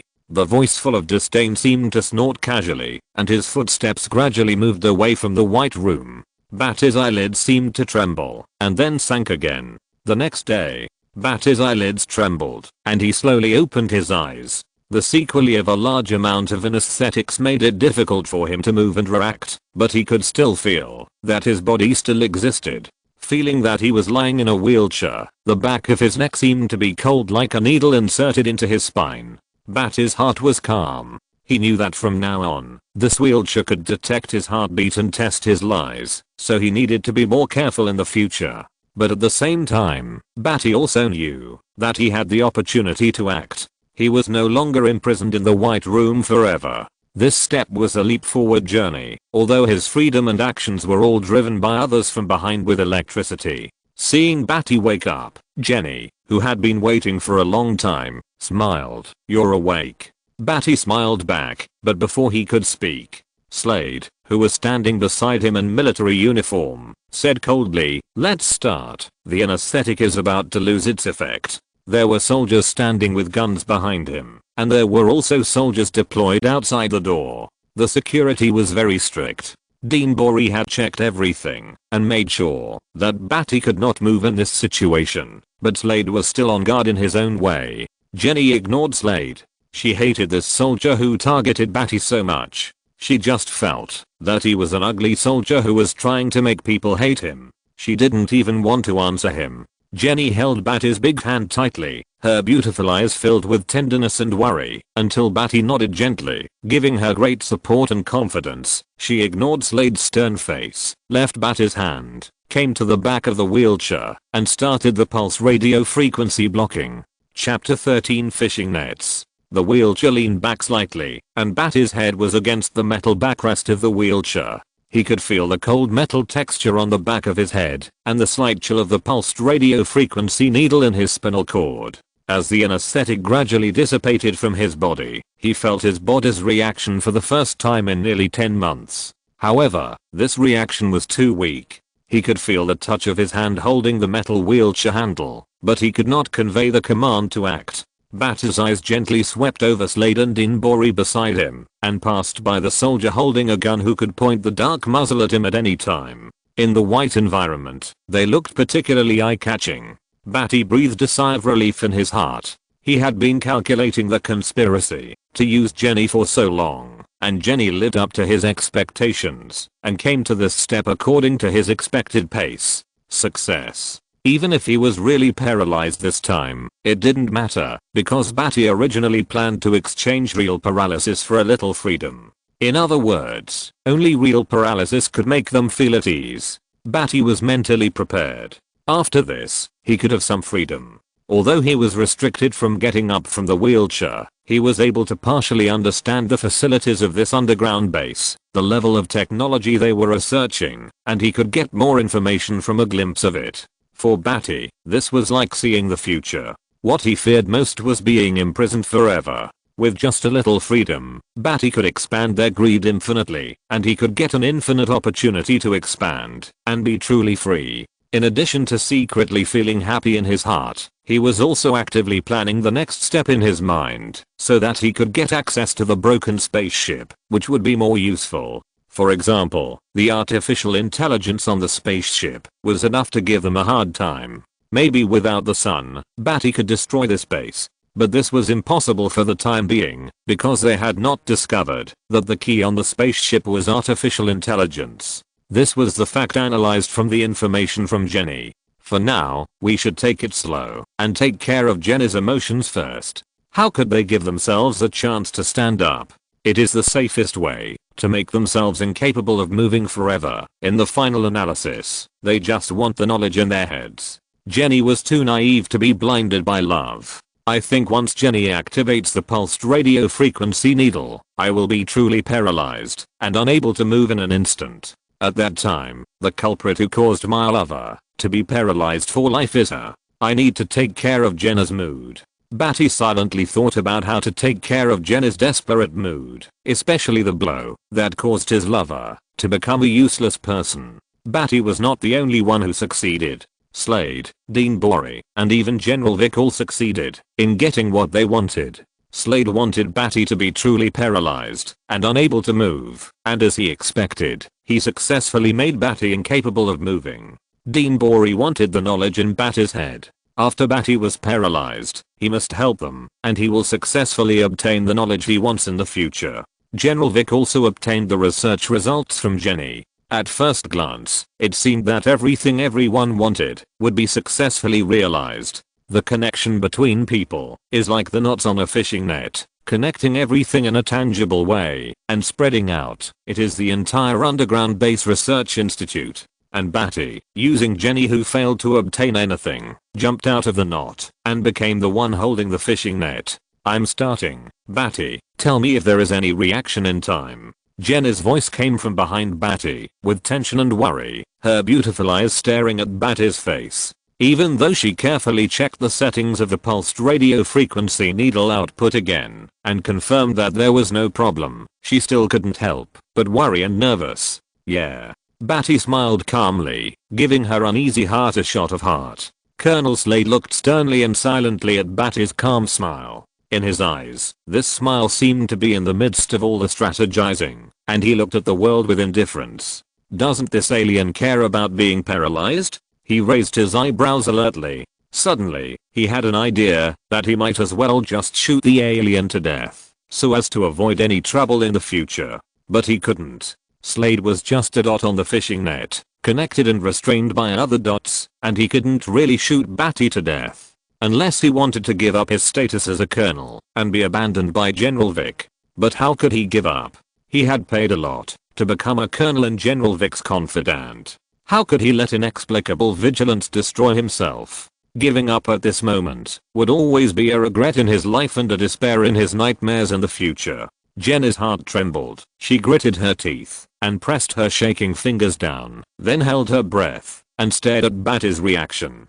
Suddenly, at the moment Jenny pressed the start button, Badi's face was covered with sweat and his body seemed to be pierced by an electric drill. From the sole of his foot, the nerves were pierced and drilled crazily. Almost in no time, the current of the nerves spread to his legs, hands, waist, and spinal nerves. The current rushed up in the bone marrow and hit his brain in an instant, making him feel more painful than cutting open his body. At the same time, Badi felt his body in pain, and felt the tearing pain of every muscle in his body, before he was imprisoned. The surging power surged from his muscles, and the veins swelled like blue veins like dragons. It was like a struggling angry dragon roaring to break free from the cage, and bursting out with earth-shaking power. With this kind of power, as long as he stood up, he could kill Slade with a punch, and moving would prevent the armed soldiers from aiming at him, and he could kill his way out. Badi gritted his teeth, and had a ferocious face. The intense pain and the sudden power of his body made him miserable, and gave birth to a violent desire for destruction. Destroy everything! Exclamation mark. Kill them. Kill them all. Kill all those who dare to imprison me. The extreme pain of nerve tearing, and the feeling of controlling the power of the body intertwined and mixed in his head, making him have violent thoughts. His painful eyes flashed Slade's right hand holding the pistol on his waist, and several other soldiers holding guns, pointing their guns at his actions with black hole-like muzzles. He ran the meditation method from the Kryptonian meditation union in his head to calm himself in the pain. All the plans flashed through his mind, and he must not make mistakes at this time, because of a thought. Badi's flash of violent thoughts were abandoned by him. He still sat in the wheelchair. The sudden burst of force from his hands squeezed the wheelchair steel handles into a dent, leaving handprints. His face was covered with sweat, and his face behind the painful and hideous face began to breathe tiredly. Fortunately, Badi suppressed the idea of rioting. The next moment when his pain could control his body, his control of his body disappeared. The cervical spine bone marrow nerves were disordered, and the pulses emitted by his body reflex disappeared. It was like a mirror flower and water moon, as if he had never felt the existence of his body. The time was short enough for one person to stand up from the chair. Once he stood up and attacked them violently, his identity as a Kryptonian prince who only wanted to live a peaceful life on Earth would be shattered, making them think that he was very aggressive and not as non-aggressive as he appeared. Badi could almost imagine that all his previous efforts would be turned to ash, making Slade more vigilant and more defensive. Chapter 14. Jenny's Breakdown. Badi. Dr. Jenny screamed nervously. According to her calculation, the reflex nerve flow guided by the pulsed radio frequency needle would not cause any pain. Badi should not have any pain and would temporarily cut off the nerve response of his limbs. It is impossible for his body to twitch. Jenny looked at Badi's sweaty face and weak and tired appearance. She couldn't help but reach out to touch the sweat stains on his face in panic. "Jenny, check what's going on." Dean Bali calmly stopped Jenny's behavior and ordered. He glanced at Slade with a meaningful look and then stepped forward to check with Jenny. Slade received the meaning of Dean Bali's eyes and relaxed a little from his tense and alert state, but his hand did not leave the position of the pistol on his waist, and he still stared at Badi with a sharp gaze. Just now, Badi's hideous pain and the bulging veins on his hands were like a violent beast, squeezing the steel handles and making him stand on end. Now he was relieved to see that Badi's limbs were weak, and he was gasping with his head tilted up without any reaction. Jenny woke up after hearing what Dean Bori said. She was nervous and kept typing on the keyboard. Her eyes were blank, and she looked at the data displayed by the pulsed radio frequency needle on the screen like a madman. How is it possible? It can't be like this. It's impossible. How could it be like this? Jenny's face was pale, her eyes were dull, and she kept shaking her head stiffly, still unable to believe that such a thing would happen. Obviously, she had done everything by herself and confirmed it over and over again, so why did such a thing still happen? The screen was showing Badi's body. Below the neck, there was no nerve response transmitted up, which meant that he was truly paralyzed at the moment. This paralysis was permanent and could not be recovered. The pulsed radio frequency needle in his body did not cut off the transmission of the signal, but accidentally disrupted the transmission of the nerve signal in his body, causing the nerve signal in his body to be disordered, so Badi seemed to be in abnormal pain. After the disorder, his body's nerve receiving system was completely destroyed, making him paralyzed in a wheelchair and a useless person. Jenny, have you ever calculated the pulse value of the action potential? Badi's body is stronger than that of ordinary people on Earth. The value of the action potential cannot be viewed as 10 times that of ordinary people. Dean Bali looked at the screen, his face changed, and he directed with a scolding tone. Jenny has taken all the responsibilities on herself, and her face turned red as she muttered to herself, "Did I calculate it wrong? I calculated it wrong. The difference between the low and high values of the action potential, the signal transmission of the nerve fiber is wrong. The pulse radio frequency needle for receiving and guiding has an error with the nerve signal in the body. It is unable to complete the connection, but because the nerve signal reflux is blocked, the nerve signal collides. A feeling of guilt, pain, regret, self-blame, and despair surged into Jenna's heart, making her more pessimistic and desperate. Her hands dropped from the keyboard, and she looked at Badi blankly. It seemed that Badi in front of her was getting more and more blurred. Her vision was gradually shrouded in darkness, and her legs were getting weaker and weaker. She had no strength at all. It was her who caused Badi to be unable to walk forever. It was her selfishness. It was her desire to have a future with Badi. It was her desire to have a future with him. It was all her fault. The abyss seemed to stretch out its big hand, pulling Jenny's heart down. Her eyes became more and more lifeless, and she muttered to herself and blamed herself. When the darkness filled her vision and her inner self-blame was shrouded in despair, Jenny. Badi's voice was like a straw for a drowning man, awakening Jenny, whose body was shaking, and whose vision was getting darker and darker. The power of love is great. The strong Badabit appeared in Jenna's head during this call, and forcibly woke her up from the transition from self-blame to coma. Instantly, the darkness in her eyes was completely dispelled, and her eyes were focused on Badi. Hearing Badi's voice, she hurriedly took a step forward, but because of the soreness of her calves, she stumbled and fell to the ground, and hurriedly crawled to Badi's wheelchair. She grabbed Badi's big hand, and the back of his hand was still covered with blue veins and sweat from his paws. Jenna's slender hands felt the sticky feeling of the sweat, and she could imagine what kind of pain Badi had just experienced. Her heart was in pain like a knife, and tears flowed like a spring. "Badi, I'm here." Jenny sobbed hoarsely, blaming herself. I'm sorry. Jenny knelt beside Badi's hand, holding Badi's unconscious palm tightly with her slender hands, and tears of self-blame flowed. The wet sweat stains on Badi's face made him itch and want to wipe them off. Through his sweaty eyelashes, he looked at Jenny's originally cold and beautiful face, crying like a cat abandoned by its owner. Badi wanted to gently stroke her hair with his hand. It was a pity that he was already paralyzed like a vegetable. Badi thought to himself with pity that Jenny's reaction was greater than he expected, which was a good thing. "Jenny, I believe in you," Badi said with a bit of weakness after pain and fatigue. After Badi finished speaking, he didn't expect Jenny to fall beside his hand, sobbing and crying desperately. "Badi, I'm ashamed of your trust. I caused you to be paralyzed." Badi smiled gently and still said this sentence, "Jenny, I believe in you." Jenny was even more heartbroken and couldn't face Badi's trust. "I don't deserve your trust." Jenny almost couldn't breathe, and tears dripped on Badi's big hand. Badi said gently and softly, "Jenny, I believe in you. I just sit in a wheelchair for a few days as usual. This is no different from what I expected before. Jenny, I believe in you. You are a biological expert.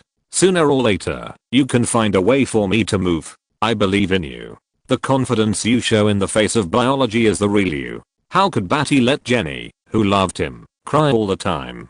Jenny could do too much, and he still needed Jenny to do too much. In Jenny's guilty words of fear of making mistakes again, Badi persuaded her earnestly and guided her in the direction of her profession, using her expertise to let me stand up.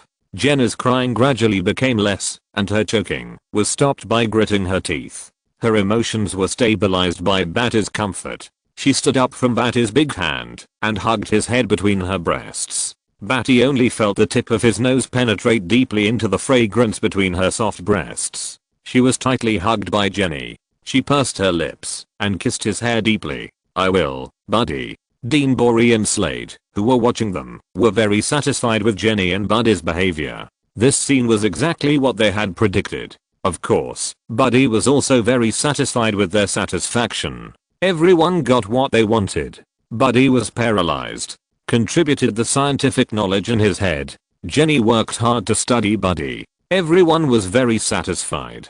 The so-called psychological strategy battle was just like this, to satisfy everyone and finally win. Even if I'm paralyzed, in this silent battle, I will not lose. If you're listening to this novel on a channel other than Fanfic World, it means they downloaded and uploaded it without effort. We cordially invite you to visit our channel, Mundo Fanfic Novelos. There you'll find the original version of this story and you can explore many other novels of various genres. We're waiting for you to immerse yourself in a world of incredible novels. Chapter 15. 1 year and 3 months. Suddenly, time flies, and 6 months have passed. If you count carefully, Badi has been here for 1 year and 3 months without seeing the sun. Badi's life has changed a lot. If any ordinary person's life has changed a lot, no matter whether it is good or bad, there will be some passive or forced acceptance of this change. Change is good after all. The unchanging forever is the despair of intelligent life.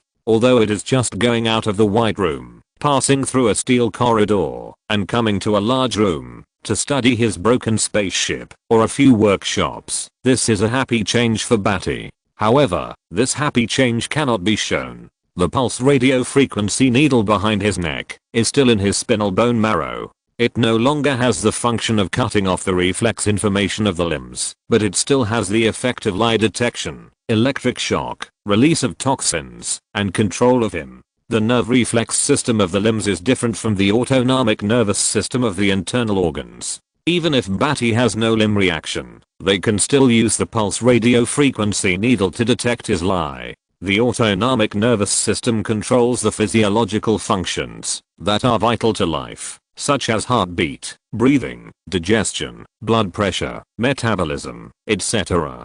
But how difficult is this for Badi? The meditation method he learned from the Kryptonian Meditation Union allows him to stay calm at all times, control his heart rate, and show the joy they want, and the heartbeat pulse they emit, when they are excited. "Mr. Badi, Dean Bory invites you to come over." The two soldiers knocked on the door of the white room, showing respect for the notice, and then opened the door, and went in directly. This behavior of opening the door and going in directly with a bit of forced orders cannot be said to be very respectful, but it is better than nothing. If Badi had not made rapid progress in helping them study the magnetic flux compression of electromagnetic guns, helped their physics center confirm that there are only 3 types of neutrinos, and led them to manufacture the world's first optical information mathematical processor and other projects, I'm afraid they would not even respect the gentleman and have been squeezing the knowledge out of Badi's head. Badi even learned from the sporadic words of other researchers that they have made a lot of profits by using these advanced scientific and technological methods, and even some of them that they thought were not important have been traded out and won several Nobel Prizes.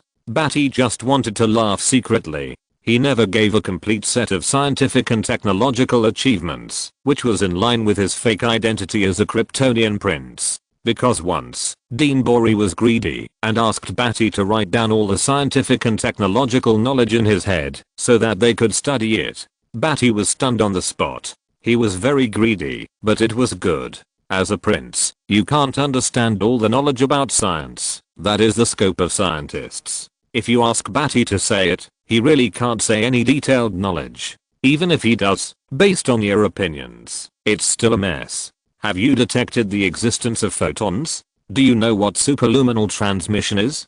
Do you know what consciousness uploading to an artificial intelligence brain is? I don't know. Then I'll tell you. You record it and wait for scientific and technological progress in a few hundred years, and you can see if it's correct. Anyway, what I said is also a rough appearance that looks very powerful. I'm not a scientist. How can I remember such things? Therefore, Badi gave them some general aspects, as well as the correct direction of future space navigation for them, and some unimportant bits and pieces. After that, a bunch of difficult problems were collected. General Vic was so angry that he slapped Dean Bori. Can't you take it slow? Are you going to step into space and travel between stars? Dean Bori also woke up. Facing these future knowledge, he was too excited. For an earthling who couldn't even build a spaceship, it was useless to have these knowledge that he didn't know whether it was true or not.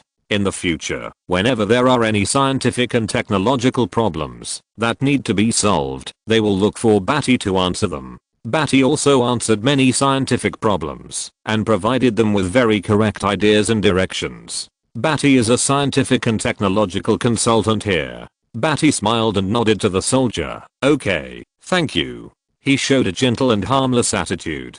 The 2 soldiers were used to it. They walked behind Badi with a wooden face and controlled the wheelchair to walk. In fact, at the beginning, Slade controlled his wheelchair and controlled his walking every day. However, after a few misleading chats, Slade seemed to realize that Badi had really become a paralyzed useless person and could not move his limbs. Although Slade still felt the will contained in Badi's gentle eyes and the majestic demeanor of the Kryptonian prince, it was not easy for him to break free from the control of the needle that could kill him at any time with electric shock and toxins. His intuition still felt that Badi was extraordinary, but he didn't feel threatened.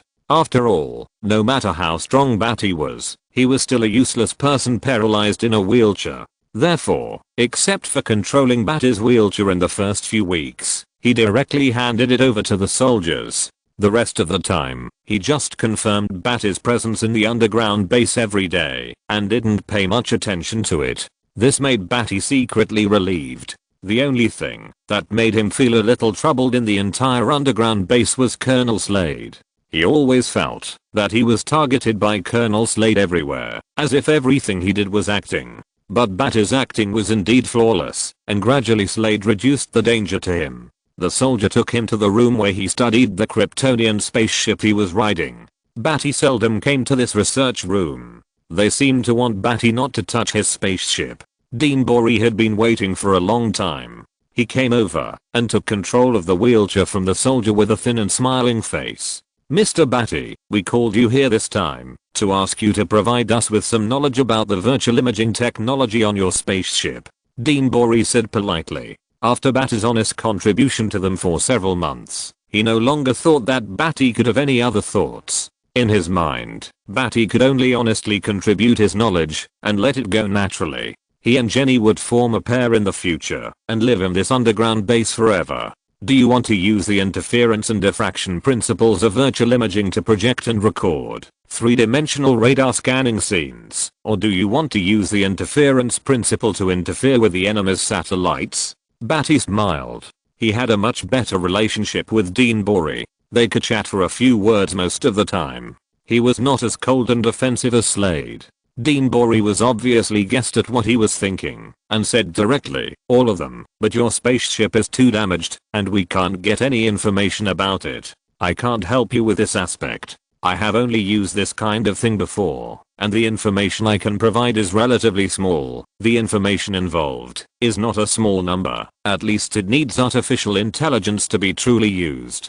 Badi explained.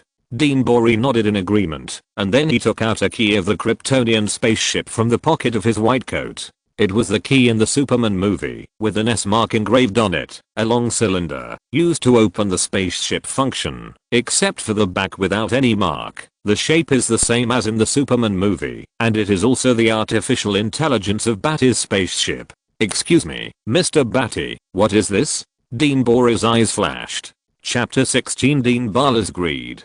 Badi was stunned, and tried his best to meditate, controlling his heartbeat to a slightly higher level, creating a feeling of shock at seeing this thing. In fact, Badi was indeed a little surprised. He didn't expect that the key was in the hands of Dean Bori. He had come here several times before, but he didn't see the key. He thought it was lost, which made him feel sorry. It's a key. Badi thought about it, and he didn't know how much Dean Bori had studied this spaceship key, but several half-true and half-false lies had already been born in his mind. Even if he knew a little about the function of this key, Badi could fool him to keep the key more strictly. But he certainly didn't know that his key was very important. There was a complete artificial intelligence in it, which Badi tricked her into cooperating to create for his own use. Key.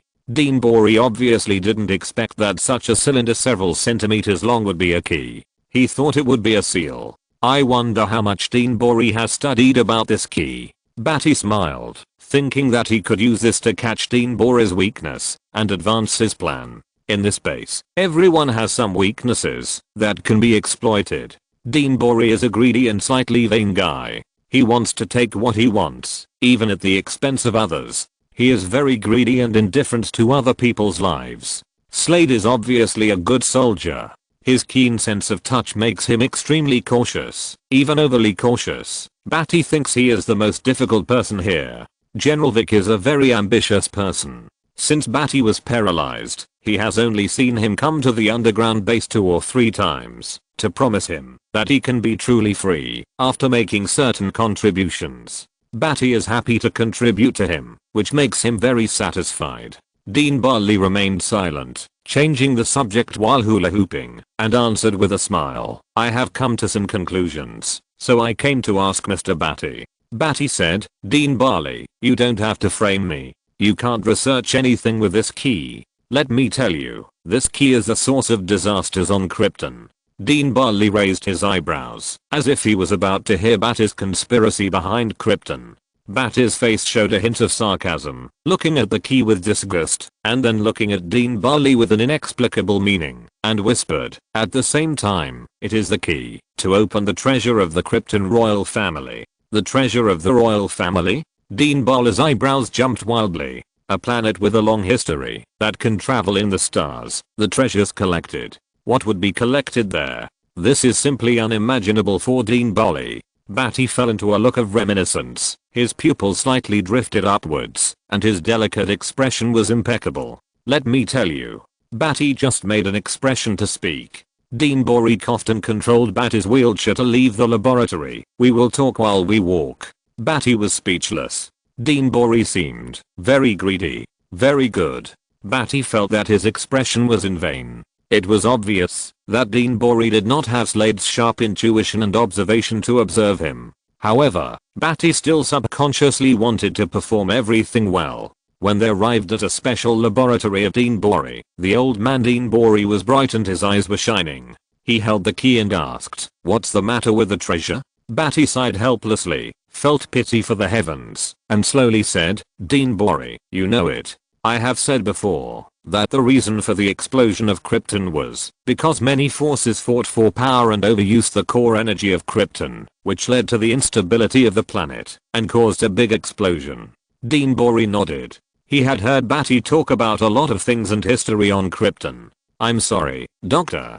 Besides the fact that many forces are fighting for power, there is one thing I didn't say. What they are fighting for is Krypton's long-standing collection, the royal family's treasure, which contains a complete Kryptonian civilization and cosmic navigation charts, multiple alien race records, and a complete scientific library, which is enough for the Earth to reach the level of interstellar navigation. Badi said with a sigh. He was originally worried that he was bragging too much, but who knew that Dean Bori's breathing stopped suddenly, his pupils contracted, and he was shocked beyond words. Of course, it is not so easy to deceive a scientific researcher like this.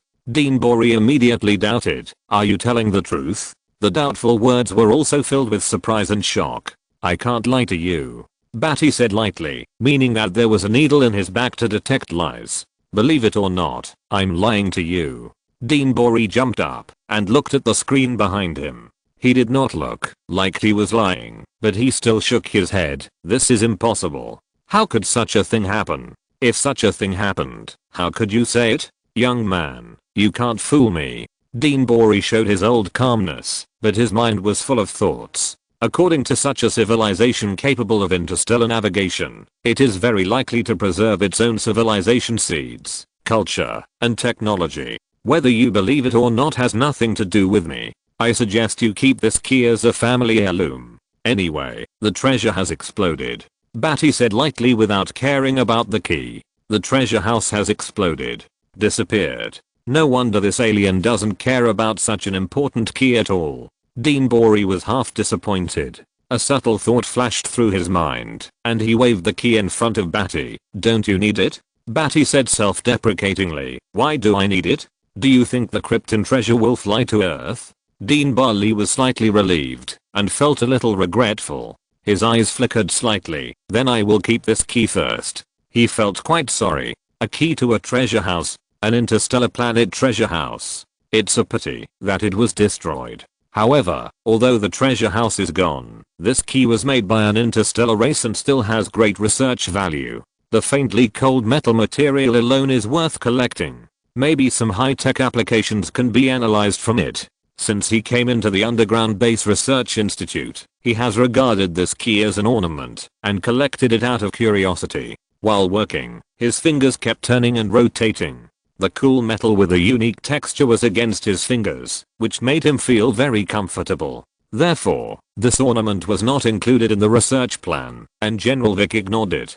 Hearing Badi say that it was such an important key, Dean Bori's greed rose in his heart, and he just wanted to continue playing with this ornament, with a sense of pride in his heart. The key to a star-level race's treasure house was played in his hand. He was a little proud in his heart. Don't you want to study it? Badi teased. Dean Bori was a little greedy. He was the kind of person who wanted to take all the things he was interested in and wanted. It was the same when he asked Badi to write down the knowledge in his head before. He was too greedy and wanted to take everything on himself. Dean Bori seemed not to hear the teasing, but asked at ease, "How are you and Jenny doing recently?" He was very satisfied with Jenny's recent biological research. He had successfully researched several results, which made General Vic very satisfied with his leader. Even if he knew that he wanted to wear a Kryptonian jewelry, it didn't matter, as long as Badi didn't say that this was the key to the Kryptonian treasure. Badi's heart trembled. The opportunity suddenly came at this moment. When he came, he could only ask him to help with some unimportant things. When the old Dean Bali wanted to embezzle public funds, and felt a little guilty, Badi smiled happily. Very good. Jenny will come to accompany me every day. Dean Bali looked at Badi's expression and nodded in his heart. Badi obviously didn't like this kind of life, but Jenny's existence had restrained him. It would be good if he continued like this. It seems that he can gradually make his life better. Dean Bali said secretly in his heart that Badi had helped them a lot. In order to avoid him having any opinions, it is okay to provide a little material enjoyment of life. Dean Bali, I need your help. I want to marry Jenny. Badi said solemnly to Dean Barley. Dean Barley thought slightly in his heart. It seems that there is no negative effect if they get married. Anyway, Badi can only stay in the underground base forever. The so-called marriage is just to make him and Jenny closer. If they have children. Dean Barley's heart moved. If they had a child, what would the child with these two different genes look like? Just thinking about it made him excited to do research. Thinking of this, Dean Barley felt relieved. Sure, you and Jenny will get married sooner or later anyway. Maybe I can be your witness, the union of aliens and earthlings. Hearing Dean Barley's agreement, Badi's heart was relieved. After nearly half a year, all the efforts he made finally slightly changed their impression. The efforts were effective, and not in vain. Badi smiled. So according to the wedding ceremony on Earth, Dean Barley, I need a ring. Dean Barley laughed dumbly and slapped his head. Yes, let me prepare the ring for you as the price of this key. Anyway, the treasure house has exploded, and this key is useless. Old people like to play with these little things. Dean Barley almost explicitly asked Badi to keep the Krypton treasure house secret. He liked this kind of unfounded inner vanity. Playing with the key to the Krypton treasure house was quite interesting. Badi smiled slightly and said, very good.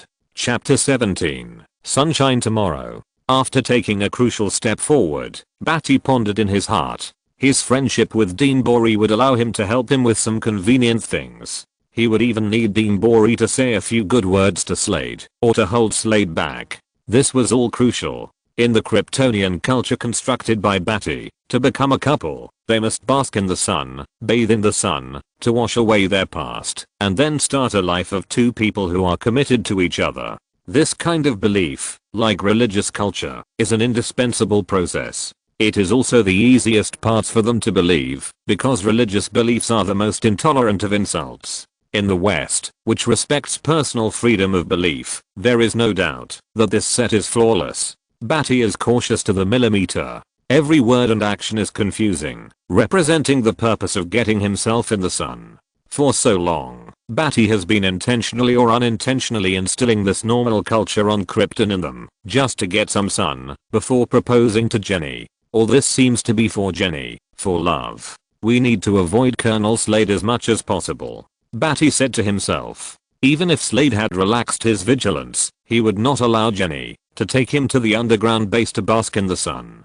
There was a high-strength multi-layer composite glass at a location on the underground base, which was used to collect electromagnetic waves in the red, orange, yellow, green, blue, indigo, purple, ultraviolet and other light bands, as well as the heat energy conversion and utilization rate between spectral rays. In short, it was a research place for making ray weapons. It was the only place in the underground base where the sun could still shine down, and it was also the place where Badi could get sunlight without leaving the underground base. Through the usual words and Jenna's words, Badi learned that the entire underground base research institute had 4 floors.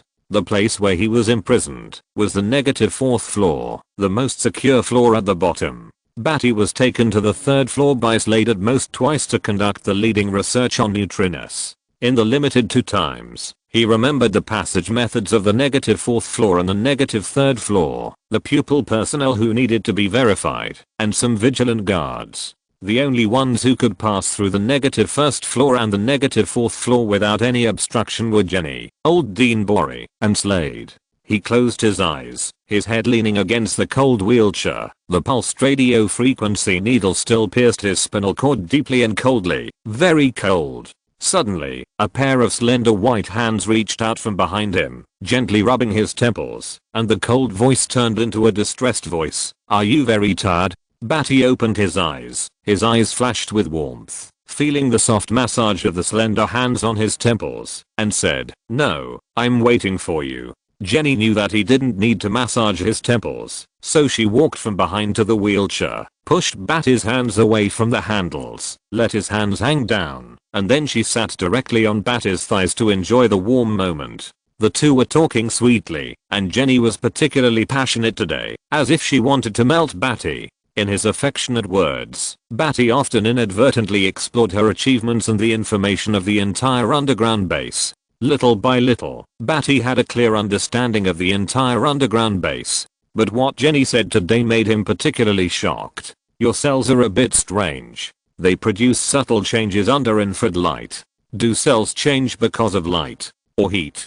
Jenny leaned her head on Bati's shoulder and collarbone, feeling a little strange. Badi was shocked in his heart. He couldn't help but be shocked. The heat of the sun is mainly transmitted to the earth through infrared rays. The infrared rays transmitted from the sun have certain changes to his Kryptonian genes. To put it simply, Superman's so-called thermal vision is almost the same as infrared rays. Then how did you deal with it? Badi asked quietly, his head slightly leaning on Jenna's head, feeling a little shocked in his heart. Jenna's talent is indeed shocking. Badi feels that, if more time passes, Jenny may find out that his body can change under the sun. I will continue to shine infrared rays on the cells, add the gene serum catalyst I made before, and see what the reaction will be tomorrow. Jenny said. Tomorrow. Dean Bori and others will know that his cells have changed, and they will probably conduct in-depth research, and there will be no chance in the future. Bati's heart was simply cold. He didn't expect everything to go smoothly. The biggest problem turned out to be that Jenny was too talented. No. He needed to act as soon as possible. Once tomorrow, if other people saw the result of the continuous infrared irradiation, Badi would probably really have no freedom. Although infrared rays are not the real sunlight also has orange, yellow, green, blue, indigo, purple, ultraviolet and other light bands, but only concentrating infrared rays to illuminate his cells will still have a slight reaction. What's more, Jenny directly used infrared rays to illuminate for a whole night! Even if the reaction is not violent, Badi can expect that they will continue to test other ray irradiation experiments. The experiment is rigorous and bold, and no details are missed. Now let them start to pay attention to this step. It really makes Badi scared. Jenny is indeed a genius. He had originally planned to use Dean Bori, at least to be well prepared, and to observe which day Slade was not around, before deciding to act. But now, it seems that he has to act earlier. His own prior impressions show that he is almost ready. It doesn't matter if he acts a little earlier, although it's a bit rough. Tomorrow, can you take a day off and accompany me to bathe in the sunshine? Badi asked lovingly and decided to take action tomorrow. Jenny was stunned. After Badi had instilled so many Kryptonian cultural behaviors in her, she certainly knew the meaning of bathing in the sun. This is a proposal. Tears of surprise instantly flowed from Jenny's tear glands, and she couldn't stop being moved. Jenny was surprised and moved. I do. Badi, I do. Jenny hugged Badi tightly, unable to help but excited, tears flowing affectionately. Badi, I love you. No matter what happens, I will love you. Even if I have to sacrifice my life for you, I'm willing to do that. I love you so much, Badi. Badi closed his eyes, his face rubbing against Jenny's touching skin, the fragrance of the woman's body seeping into his nose. His heart was cold. Really? Chapter 18. Blessings from Dean Bori. The next day, in the morning, at 9 o'clock. At this time, the sun will rise from the east, spreading golden light. Badi only hopes that today is not a cloudy day, which will block his hope. No one wants to see the sun more than him, and let the sun shine on himself. The sun is the vitality of all things. It is also his vitality. It is also the source of power for Kryptonians. He did not sleep all night. After Jenny left the room, he closed his eyes as if to rest, and he knew that he should rest. But Jenny used infrared rays to shine in her laboratory for a whole night, and with the reaction that the gene serum catalyst can produce, even he had no way of knowing what the result would be. But there would definitely not be any good results. Even a slight reaction would be enough to make Badi lose everything. One night, he closed his eyes and could not fall asleep and forced himself to meditate to calm down his heart. The white room was lit up with the white reflection of the incandescent lamp. Badi opened his eyes. His eyes were warm as spring, and anyone could see the joy in his eyes, which was the joy and beauty of being together with the woman he loved most. Jenny opened the door and walked in, with a smile on her face. She knew what Badi wanted to do, and she was so happy that her cold face was full of joy. She was wearing a bright red dress, which was very rare. The narrow waist was like a fairy, which set off her graceful figure. She was full and charming. She was a charming beauty who could fascinate men. Badi was used to Jenny's cold clothes and suddenly became passionate and sexy. Badi couldn't help but choke. Badi's reaction made Jenny very happy. With the fragrance in her nose, she walked behind Badi's wheelchair and controlled the wheelchair. Badi did not hesitate to praise the beautiful Jenny. The two of them kept talking about love, and the atmosphere in Zuunki was warm. I'll go and take a look at the results of yesterday's infrared irradiation. Jenny controlled the wheelchair and wanted to push it to her laboratory. She had always been concerned about Badi's paralysis and felt guilty for causing such a result. Badi's heart sank slightly, but he couldn't let Jenny see it, so he stopped her and said, "Today, it belongs to the two of us. Let's give it to someone else first." Jenny hesitated for a moment and gave up going to the laboratory. Whether it was her clothes or the special meaning of what Badi was going to do today, it was not suitable. He liked to listen to Badi's words and liked to hear them penetrate his heart. "Okay, I'll notify Dean Bori to go for the test later," Jenny replied with a smile. Badi's heart sank even more. It would be more fatal for Dean Bori to go for the test than for Jenny to go for the test, but it could be done. After all, someone needed to push him out into the sun. After leaving the white room and just walking a little further along the corridor, he unexpectedly ran into Dean Bori. Dean Bali looked at Jenny in a beautiful dress and glanced at Badi's face with an ambiguous look and smiled at Badi meaningfully. "Dean Bali, in the laboratory, I'm using infrared rays to irradiate Badi's cells to synthesize gene serum catalysts. There may be some changes, and you need to pay attention to it," Jenny said bluntly. Facing even her leader, she spoke uprightly and never thought that this tone was almost like an order. Dean Bali knew that Jenny was a person with this kind of personality. Such people can concentrate on studying biology, achieve great achievements, and produce extraordinary results. Then the results are on him. "Okay, where are you going?" Dean Bali answered, and then asked in confusion. It was really that Jenny was dressed more beautifully today than in the past few years. "I'll push Badi to get some Sunday." Jenny looked at Badi sweetly and said.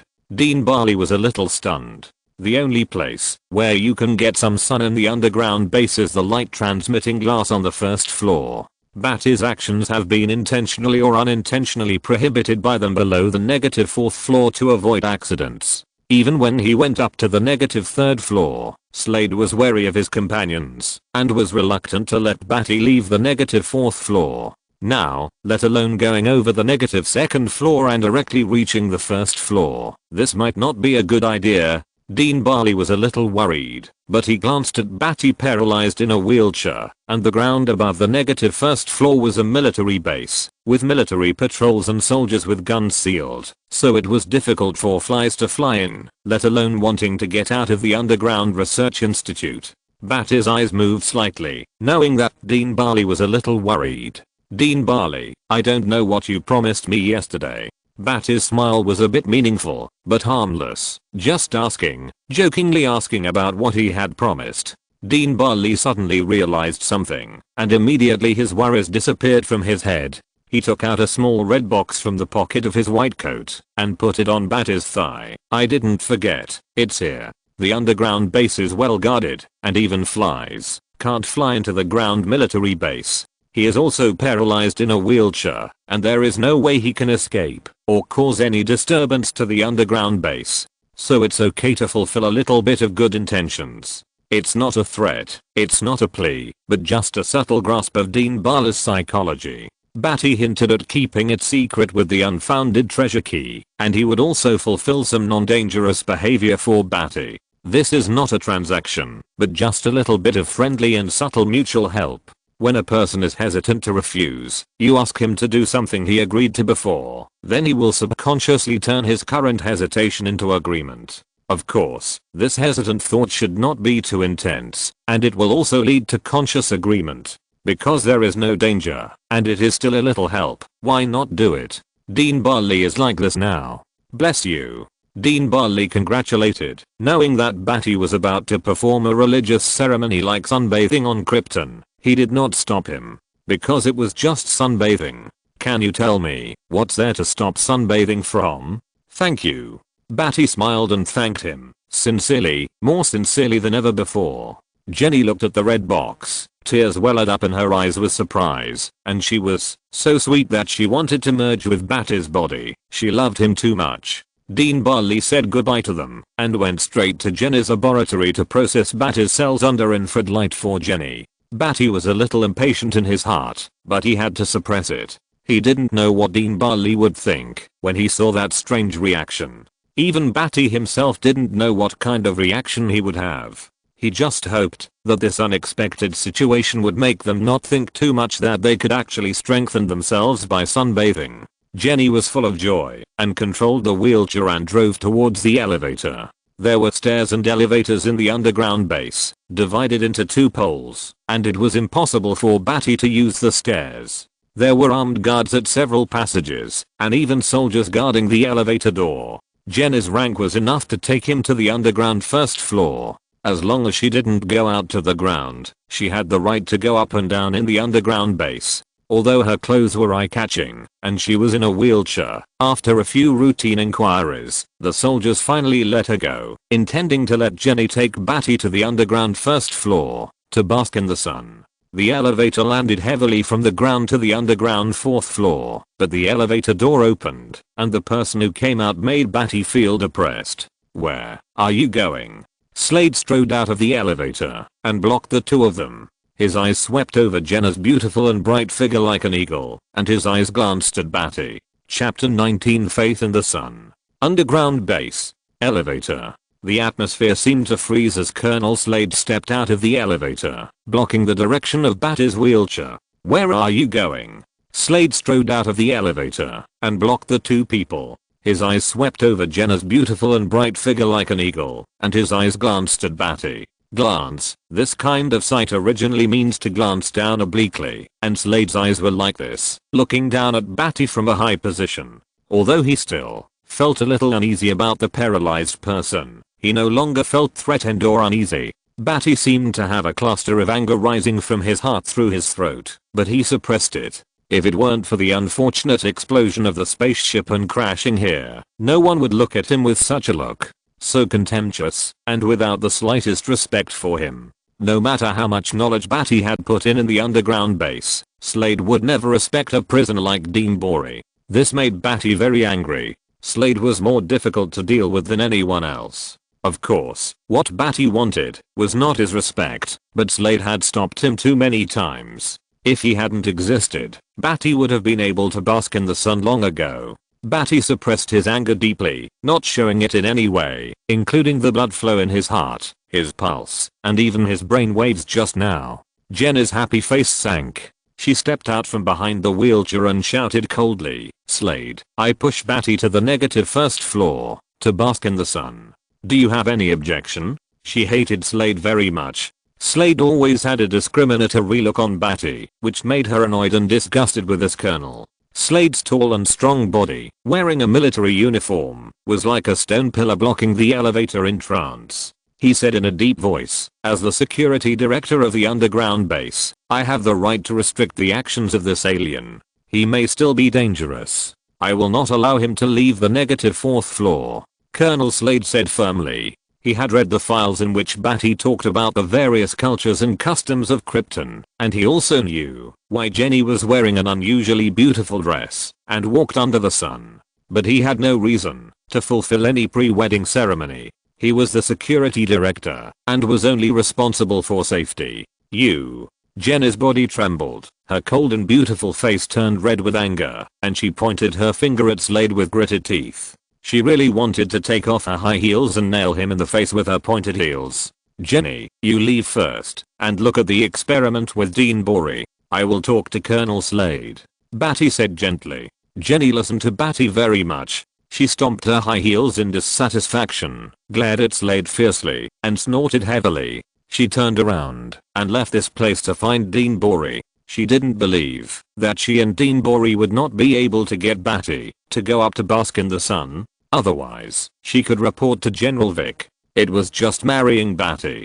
General Vic still wanted Badi to be more closely connected with the entire underground base. "I will never stop this kind of thing. I have already produced several experimental results, and Badi is also creating the most value for General Vic. Only Slade is blocking my happiness with unfounded reasons. Jenny hated him in her heart. Badi smiled faintly and watched Jenny leave here as if she was acting like a little temper and went to find Dean Bori. He just hoped that Dean Bori would not realize the effect of the sun on him so quickly and could still help him so that Slade would give up stopping him from sunbathing. Badi's pupils drifted upward slightly. From his angle, he could be said to be looking up at Slade's strong chin and calm face. Colonel Slade, may I ask why you are so wary of me? You are still so harshly wary of a disabled person. Badi asked. His eyes were somewhat dissatisfied and his brows were slightly frowned.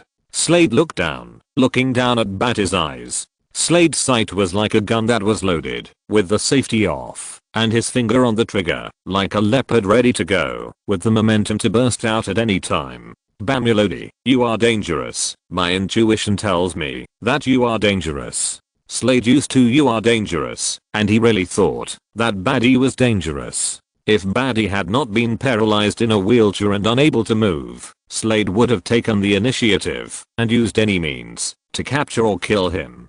Because he was really dangerous. So am I still dangerous now? I can't move my limbs. I'm a useless person. Badi laughed at himself. Slade's expression stagnated for a moment, hesitating, and his eyes even showed a trace of pity and sympathy. This kind of sympathy is sometimes more unbearable than ridicule. Any disabled person will not like the pity given to him by normal people because you are in a high position and sympathize with the disabled. They don't need sympathy. They are normal people. Badi shook his head gently and self-deprecatingly and was not moved. With an imperceptible flash of pity in his eyes, Slade regained his tough, calm look. I won't allow you to leave the negative fourth floor, and you still. Slade was interrupted before he finished speaking. Am I still a threat?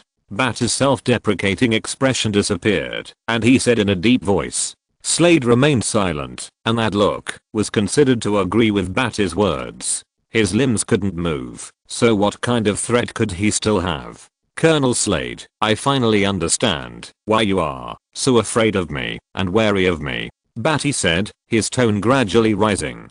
Slade raised his eyebrows. His fear and intuition were without reason, just pure feeling. Because I have faith. Faith makes me firm. You will not understand the will of a race that believes in the Sunday. Life, passion, vitality, hope, warmth, light, vitality, prosperity, masculinity, strength, new life. Badi's tone was firm, sonorous, and gradually became hot. He counted the brilliance of the sun one by one. When he said the last new life, he was even more determined. He had a bloody spirit that no matter what blocked him, he would break through the thorns. This was indeed like his new life. Only this time he could bask in the sun. It was a real new life. Slade seemed to see his crazy expression, his eyes flashing with fierce light. He had met religious people and experienced the horror of fanatics who put life and death aside. Badi in front of him seemed to be the same. Colonel Slade, what you are afraid of is not power, but my will, the supreme and firm will, the will you don't have. Badi's eyes were condensed with a resolute light. Slade seemed to see his eyes shining like two suns, emitting brilliance, enthusiasm, and supreme will. Maybe he was right. Slade inexplicably agreed with his words. What made him feel threatened was his will. It was also something he didn't have, so he felt threatened. This makes it even more difficult for me to let you go to the underground floor. You can get married to Jenny here. I will allocate another room for you to live in. Slade said coldly. This kind of will is more terrifying than strength. If there is any chance, there is no telling what he will do. Slade was extremely vigilant against this alien. Badi's face returned to normal, and he chuckled. Let the sunshine wash my body, wash away all the makeup, and wash away my past. Then, I will propose to Jenny in the sun, and I will marry Jenny. If possible, I hope to have 2 children, a boy and a girl. I say, no. Can't. Colonel Slade's eyes were already fierce, and he was very dissatisfied with him. Badi stared at Slade with a faint gaze, as if he was a great being who had experienced many things. I don't mind living in this underground base with a paralyzed body. when you have seen the Star Destroyer cannon of a space battleship destroy a planet with one shot, when you have seen countless strange races in the space, when you have come into close contact with a black hole and almost been torn to pieces in it, Colonel Slade, you will find that everything you insist on is meaningless. It is the greatest luck to meet a creature that looks like you and be able to fall in love with it. Suddenly, Badi's eyes seemed to absorb light like a black hole, and then suddenly burst out with a resolute, fearless, and tragic look. Colonel Slade, the determination of faith will persist with life. Slade's eyes were microscopic, and he really looked at Badi with a fierce light like a leopard. The sight seemed to heat up the space, and the atmosphere suddenly seemed to be on the verge of breaking out. I know I have value, so I offer it to you, so that you can allow me and Jenny to fall in love. But I will never allow you to stop me from basking in the sun's glory and humiliating my faith. If General Vic can give up my value, I have nothing to say. I will let you study the residual value of my corpse once I die. Today, here, I want to go up, to bask in the Sunday. Otherwise, even if I'm paralyzed, I can't stop my consciousness from wanting to die. The sun is the faith of Krypton, and cannot be changed. If you want to stop me, I have no choice but to die. Badi burst out with the most heroic and tragic indignant tone, showing that in this world, only his faith cannot be deceived. A faith that he would rather die than give up.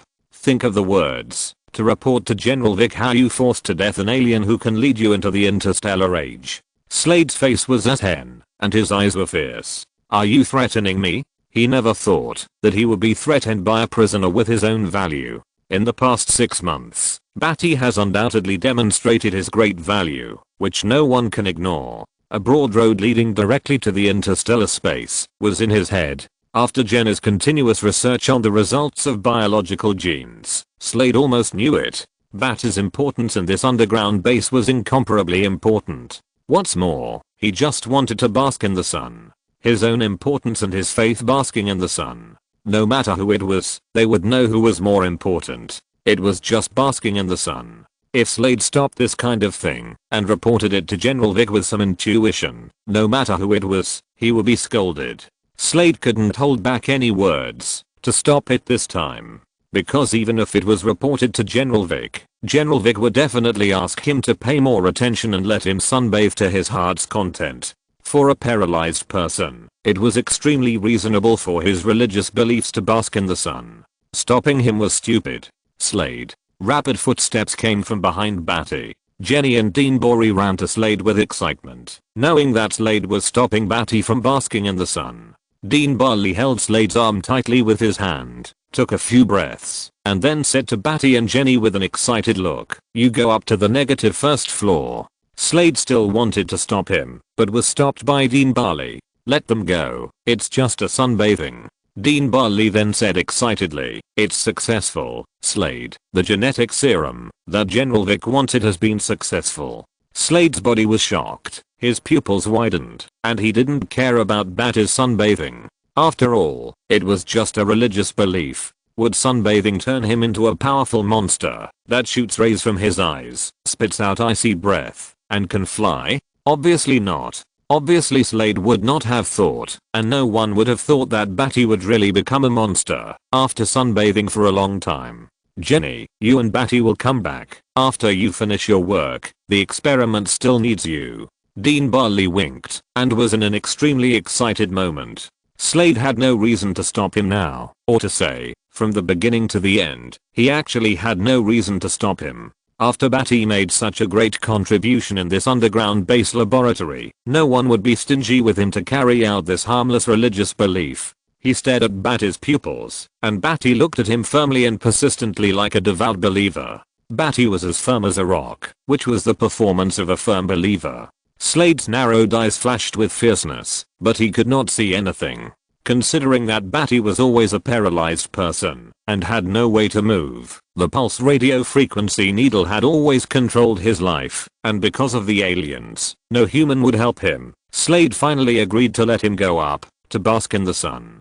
Slade ordered 2 soldiers to monitor and follow, and also ordered the ground military base and the negative first floor to increase their alert on the intercom. Only when he thought there was no problem did he follow the excited Dean Bory into the depths of the corridor, to see the successful gene serum. Badi smiled faintly, and his heart was slightly relieved. He was pushed into the elevator by Jenny, and saw Slade's back disappear as the elevator door slowly closed. Chapter 20 Scream. Colonel Slade, I really don't understand you. Badi has talked about the racial beliefs of his planet many times, and you still stop him. Do you really want him to die? Dean Borey pulled Slade's arm, and led him to walk quickly. From this moment on, his value is greater than ever. It's just a small request for sunbathing, and even General Vic will be happy to fulfill it. Slade followed Dean Borey's momentum, and broke free from the arm that Dean Borey was holding. He said coldly, I will stop him from doing anything he wants. This came from Slade's intuition. From the beginning, he felt that Badi was not simple. But to be honest, he didn't know why. This feeling made people irritable, hazy and unconscious. Until the belief that Badi talked about just now, he was a little confused, and he had to know why he wanted to stop this alien. Because Badi's will has always been perceived by his intuition as uneasy. Dean Borey's thin face flushed, and he stared and said, do you know how valuable he is while he's still alive? It's not just the knowledge in his head. Jenny's experiment was successful last night. She successfully used gene catalysts to dissolve his cells, and used infrared rays to promote the volatilization of gene catalysts, and produced a tube of real serum. Now all we have to do is clinical trials, and the results will be almost the same. He can't die. We should fulfill his religious beliefs and let him live. A steady supply of blood samples will be obtained from him. That's what we should do. Slade's eyes flashed. I know. So I deployed a fully equipped brigade on the ground in front of him, comprehensively raised the alert of the underground base, closed the entrances and exits between the underground first floor and the ground, and dispelled any ideas he had. Since he wants to live a peaceful life and marry Jenny, he will probably not have any reaction. Slade's tone was indifferent. He was still concerned about Badi going to the underground first floor, but he also knew that he had no way to stop it. Even if he reported it to General Vic, he would only ask him to take safety measures, and would not listen to his intuition, and keep Badi imprisoned. Because of Badi's great value, coupled with the success of the genetic serum, it is normal for him to have a little freedom, to bask in the sun. Slade, who cannot stop them, can only let them go up, to bask in the sun, while he is fully prepared.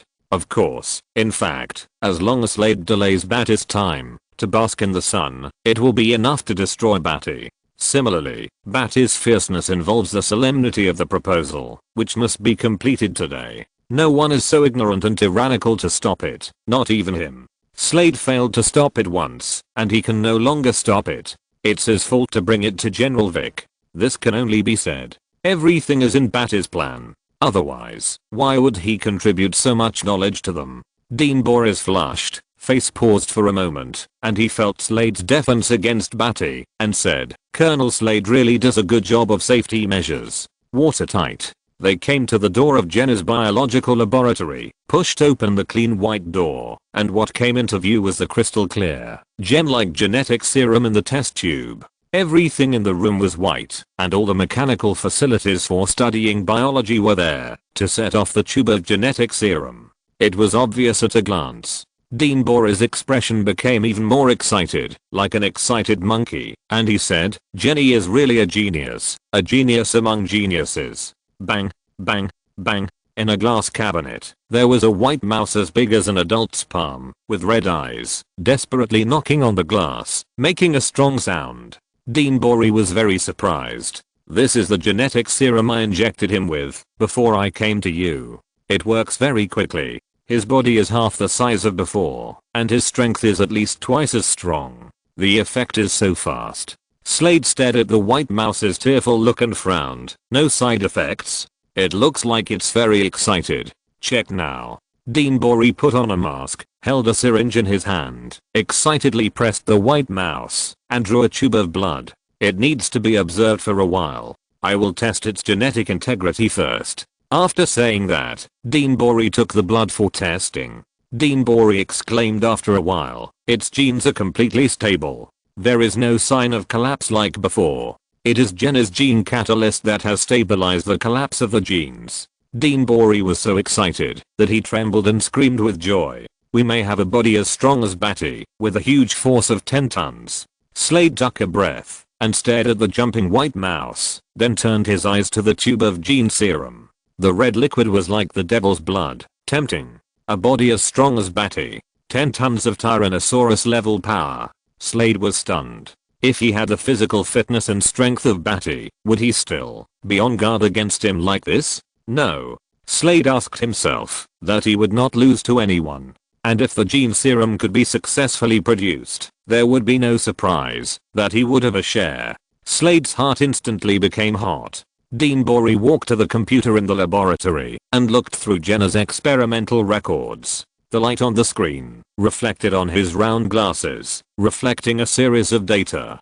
Dean Bori's smile gradually became stronger, and his whole face was filled with an excited smile. This is Jenna's experimental record. If I hadn't come to you just now, I would have started replicating Jenna's experiment a long time ago. All her information is here. The gene catalyst Badi's cell sample, using infrared rays to catalyze the gene catalyst, intensifying the dissolution of the cytoplasm, and the infrared rays can actually have an effect on Badi's cells. Slade saw that old Dean Bori had gone crazy. He frowned, suppressed his shock, looked at the tube of gene serum that had been completed by Jenny. His eyes flashed with strangeness, and then he said, Dean Bori, replicate Dr. Jenny's experiment and see if this gene serum can be mass-produced. Of course, Jenny's records are so detailed that she has conducted experiments using near, medium and far infrared rays with wavelengths between 760 nm and 1 mm, and even has conjectures about the concentration of different rays. Perhaps there will be various different manifestations, and it is even possible that the gene serum produced will have special superpowers. Old Dean Bori took a breath and was completely shocked by Jenny's talent. He was so excited about being able to create a gene potion with superpowers that his breath became disordered and he began to gasp. Dean Bori stared at Slade, shocked beyond words. Suddenly, Slade's mind flashed with Badi's pious faith and belief in the sun. His eyes flashed with doubt and he asked, do Badi's cells react to far infrared rays? Yes, among infrared rays, far infrared rays of 4 to 14 microns are helpful to the human body. They will generate heat from the inside and promote the expansion of microvessels from the body so that blood circulation is smooth, achieving the purpose of metabolism and then increasing the body's immunity and cure rate. Badi's is obviously more significant. Dean Bori replied. Infrared rays are just a kind of heat ray from the sun. There are also many other rays such as ultraviolet rays, light particle bands, and many more. Does he also react to the sun's rays? Slade suddenly felt a fear. Dean Bori was stunned and said, this should require experiments. At this time, the intercom on Slade's waist suddenly made a zigzag sound, and a shrill scream rang out. Chapter 21 Finally, I can dominate you. Badi smiled, watching the elevator door close, Slade and Dean Bori leaving in front of him. The moment the elevator door closed and they disappeared, Badi thought he would burst out laughing. Even if he didn't laugh out loud, he should be excited about the opportunity he had planned for so long. But he didn't. He smiled. His heart was like a well of water, and the old well was no longer rippled. After many experiences on Krypton, coming to Earth, being imprisoned for a year and 3 months, and planning to this moment with all means, he realized that he was terribly quiet. Or maybe the quietness at this moment was for the explosion at the next moment. It was also very quiet before the storm. The elevator was slightly lifted up, and the steel cable made a taut sound, pulling the heavy elevator. There were a total of 5 people in the elevator, Badi, Jenny, and 3 soldiers. 2 soldiers followed to monitor Badi, and the other was the elevator attendant. No matter which floor he went to, he needed to press the palm mold. Badi suddenly had a feeling that this attendant was not far from death. The atmosphere in the elevator was quiet and silent. Jenny stood beside Badi's wheelchair. Her slender and beautiful figure always looked at Badi affectionately, unwilling to let go for a moment. She was also nervous, happy and excited in her heart. Her palms were slightly sweating as the elevator went up, and her heart beat much faster than usual. However, when she looked at Badi, she would calm down gently. Badi was like a monarch sitting in the palace, calm and steady, which made her fall in love with him. The elevator door opened. Jenny controlled the wheelchair, and behind her were 2 armed soldiers. After several turns, they came to a lighting glass, which was a warehouse-like place. Under the illumination of the composite glass, the sunlight at around 9 o'clock in the morning was refracted. In the slightly dim environment around, it was like a beam of flashlight that appeared here strongly, and the slightly floating dust was clearly visible. Anyone who raised his hands under the illumination of this beam of light would feel like the ascension of Jesus. "We are here, Badi," Jenny said softly. She knew that this was a bathing like Badi's faith, and it should be solemn. 2 soldiers stood not far behind, holding guns and watching. Badi hummed slightly, looking up at the sunlight refracted by the composite glass. The sunlight illuminated the dust in the air, and made it move slightly. After many hardships and twists and turns. Finally, it was this moment. "Go forward," Badi said. The more such moments, the more he could stabilize himself, come without a single ripple. This even gave Jenny and the 2 soldiers who were monitoring a solemn and sacred feeling, as if basking in the sun was a sacred thing. Jenny responded, and then controlled the wheelchair, and pushed him forward. The sun finally spread over him. First from his feet, the sun spread to his knees and thighs. As Jenny pushed the wheelchair, the sun stepped into his chest and face.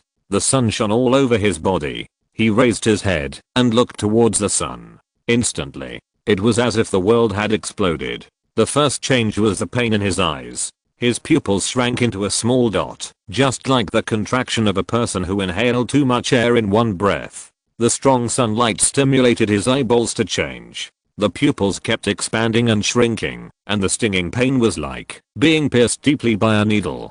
Badi's eyes were so painful that tears naturally flowed from his tear glands. Along with the continuous expansion and contraction of his pupils, the dust in the air, illuminated by the sun, suddenly became larger and smaller, constantly back and forth. Finally, his eyes passed through the composite glass and saw the white clouds in the sky very clearly. He had the vision of a telescope. His hearing began to change drastically. Zzzzzz. Chaos, panic, the sound of the 2 soldiers rubbing their fingers slightly, gently shaking, the sound of metal hitting, and the sound of Jenna's heart beating violently. There was also the sound of the wind whistling in the military base on the ground, the grinding sound of tank tracks rolling over the road, and the greasy sound of heavy wheels, towing wheels, and guide wheels. The roaring engine of the jeep roared in his ears. The voices of the soldiers talking seemed to be yelling in his ears. "What did Colonel Slade ask us to do here? I don't know. We just have to follow orders.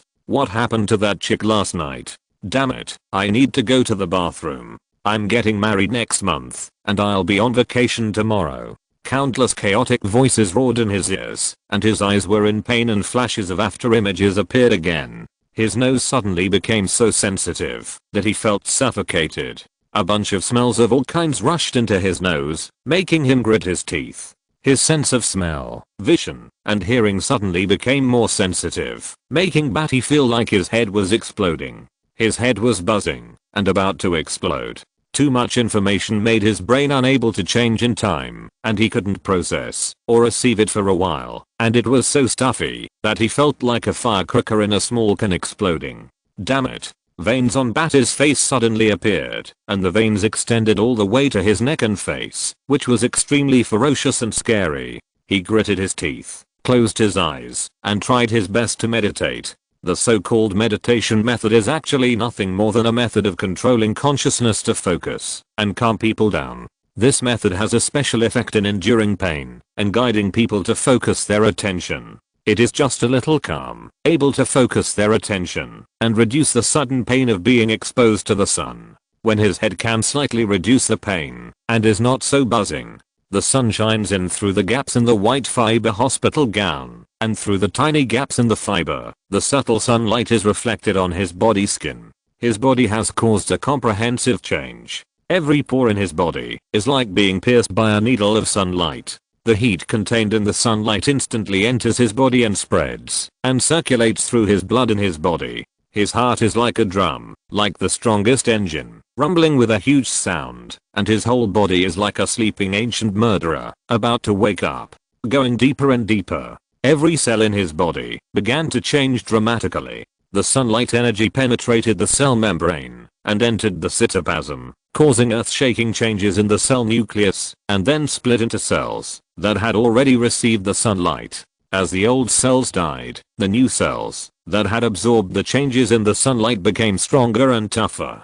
The body that was originally paralyzed in a wheelchair, with a little fat on it, now seemed to be evaporated by the sunlight, and restored his sturdy, strong, and muscular body. Everything began to change, or evolve. At this moment, Badi's face, with his teeth clenched, and the exposed skin, actually had a faint halo. Jenny stared at Badi in shock, bathing in the sunlight, as sacred as a god, and was stunned for a moment. The energy of the sunlight penetrated into his genes and chromosomes. If someone could observe Badi's body, they would find that his genes and chromosomes were slightly glowing, and were changing and evolving more rapidly. The active operation of the body cells, each cell slightly releasing the cell magnetic field, connected and integrated, actually made his body weight equal to that of an earthling, giving him a light feeling.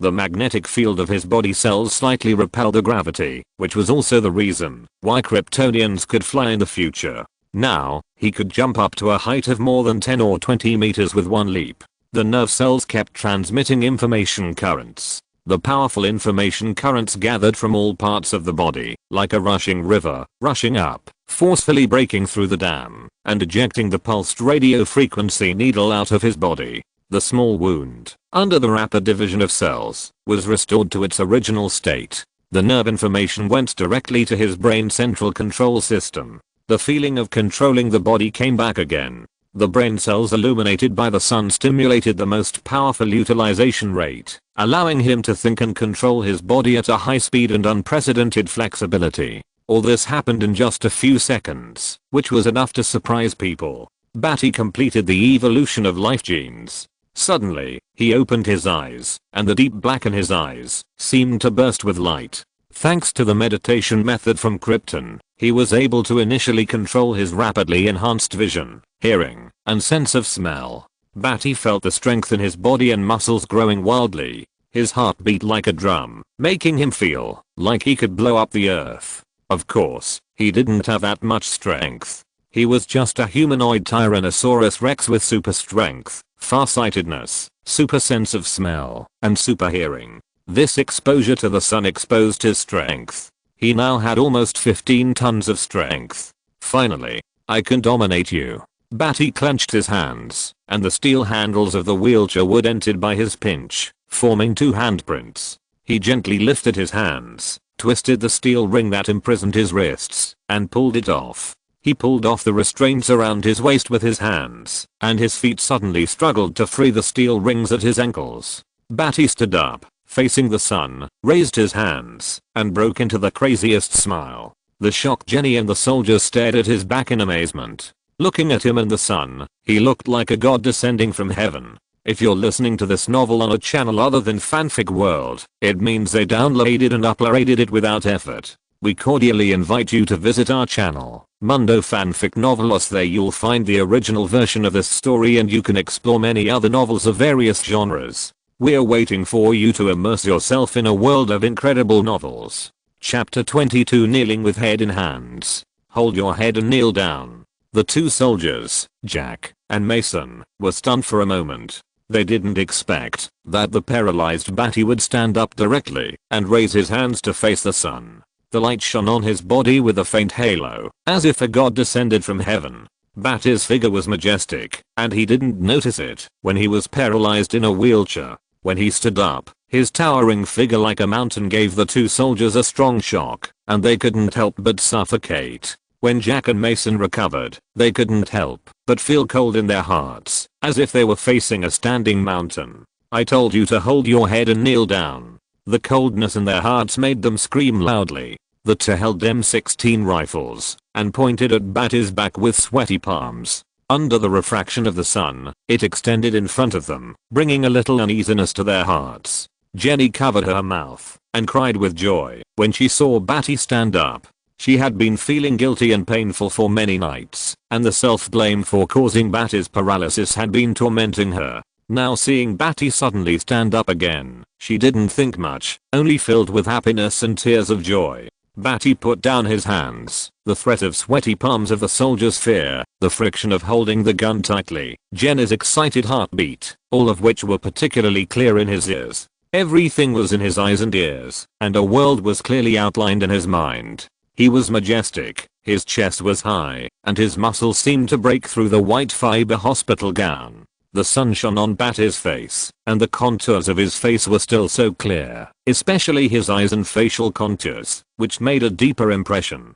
His eyes were as deep as black holes, full of wisdom, with some indifference and some deep madness in his eyes, but also full of irresistible dominance. His face was like a knife carving, a hard face like marble, and an indomitable supreme will was engraved on his face. The deep knife scar made him more fierce and brutal, and no one dared to provoke him. From today, no one can make me surrender. Badi had a smile on his face, and his eyes were domineering, indifferent, and extremely aggressive, which made people alert. The only one who was not alert was Jenny, who loved him deeply. Jenny was surprised and wanted to touch Badi with his hands. Badi turned around, and in the sun, he put his left hand around Jenny's slender waist. In the sun and the soldier's shouts, the two seemed to have just finished dancing a waltz, and were looking at each other affectionately for the last time. The two were like a stage play, the protagonists under the light. Jenny Jones. Are you willing? Dedicate everything to your master. Flatter me, look up to me, believe in me. Are you willing to swear allegiance to me, be my loyal slave for the rest of your life, and serve me with your courage, force, and wisdom?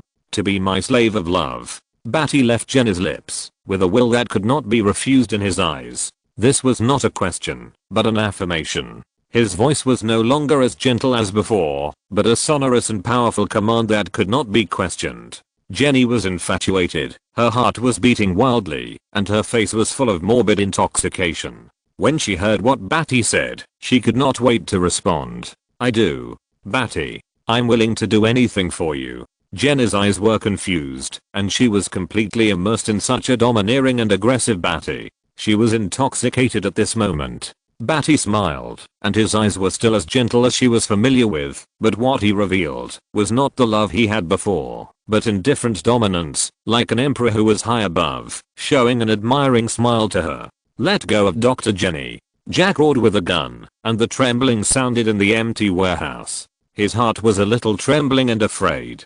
To be honest, no one had seen Badi's fighting power. When he was unconscious, he showed gentleness and good getting along. No one noticed it, except Slade, who felt abnormal. Now that he was not hiding his acting, his majestic body and high-spirited momentum broke through the sky, as if he was a giant emperor who regarded the world as ants, and would die if he stepped on them. No matter who it is, there is no way to ignore this cruel king. He wants to dominate life, and he has the ability to dominate life. Notify Colonel Slade.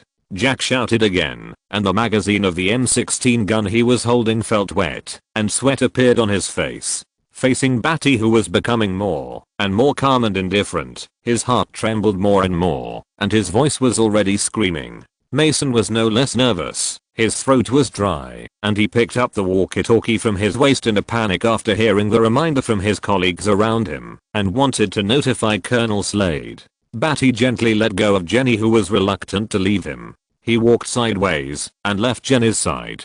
Jack's black hole muzzle moved with him. I told you to stop. Jack gritted his teeth and roared. His sweaty palms kept rubbing the gun handle and magazine, and his inner panic made his heart tense. Badi was indifferent. He walked towards Jack, and his tall body seemed to press down on the soldiers like a towering mountain. Having no expression is the greatest pressure on others. Ah. Jack stared. A string in his heart was broken. He roared and kept spurting out tongues of fire from the muzzle of the M16 machine gun. Bang bang bang. One by one, copper bullets were ejected from the muzzle of the black hole. Badi's eyes narrowed, his face slightly stern. He vaguely saw the blurry bullet breaking through the sonic boom cloud at the front of the sonic boom, pulling out a trajectory, rubbing out red heat, and shooting in front of him. Now he still has no ability to fight against guns, but relying on hearing the sound of the hand pulling the trigger, the sound of the bullet loading in the machine gun, and the sound of the gunpowder bursting out when the firing pin and the barrel was pulled apart. Badi can't know in his head which direction the bullet came from.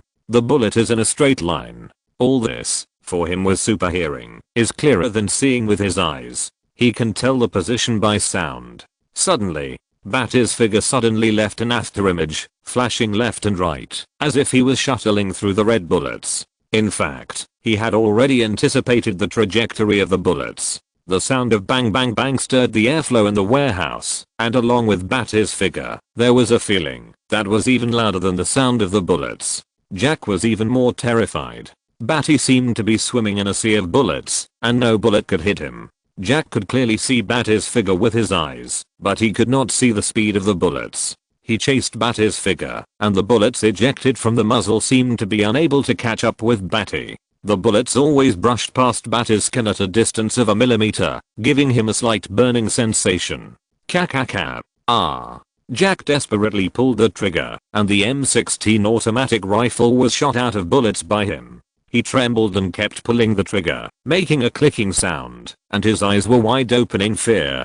He looked down at the M16 automatic rifle in fear, and couldn't believe that someone could shuttle through the sea of bullets and be safe and sound. He deeply doubted what he was holding in his hand. Is it a gun? Is there anyone faster than a bullet? Of course, it's not faster than a bullet, but the path of every bullet was heard by Badi, and his eyes saw the direction of his gun. Badi suddenly appeared beside him.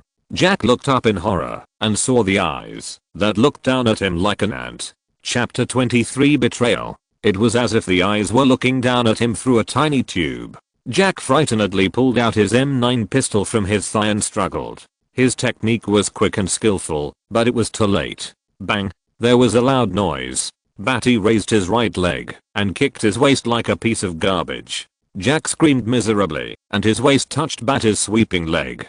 His entire waist spine was completely broken. With a crisp snap, he hung on Badi's calf like a rag, forming a shape, and was swept away by Badi. He crashed into the wall more than 10 meters away. His blood vessels burst, blood splattered, his muscles burst, and the blood splashed on the wall in large pools, which was shocking. His face was distorted with fear, his eyes bulged, and his body kept twitching and sliding down the wall. The cruel blood color brought suffocating fear to the dead warehouse. It was like taking a balloon filled with water and smashing it against the wall, bursting out bloody flowers. Jenny covered her mouth and stared, screaming. She didn't expect this to happen.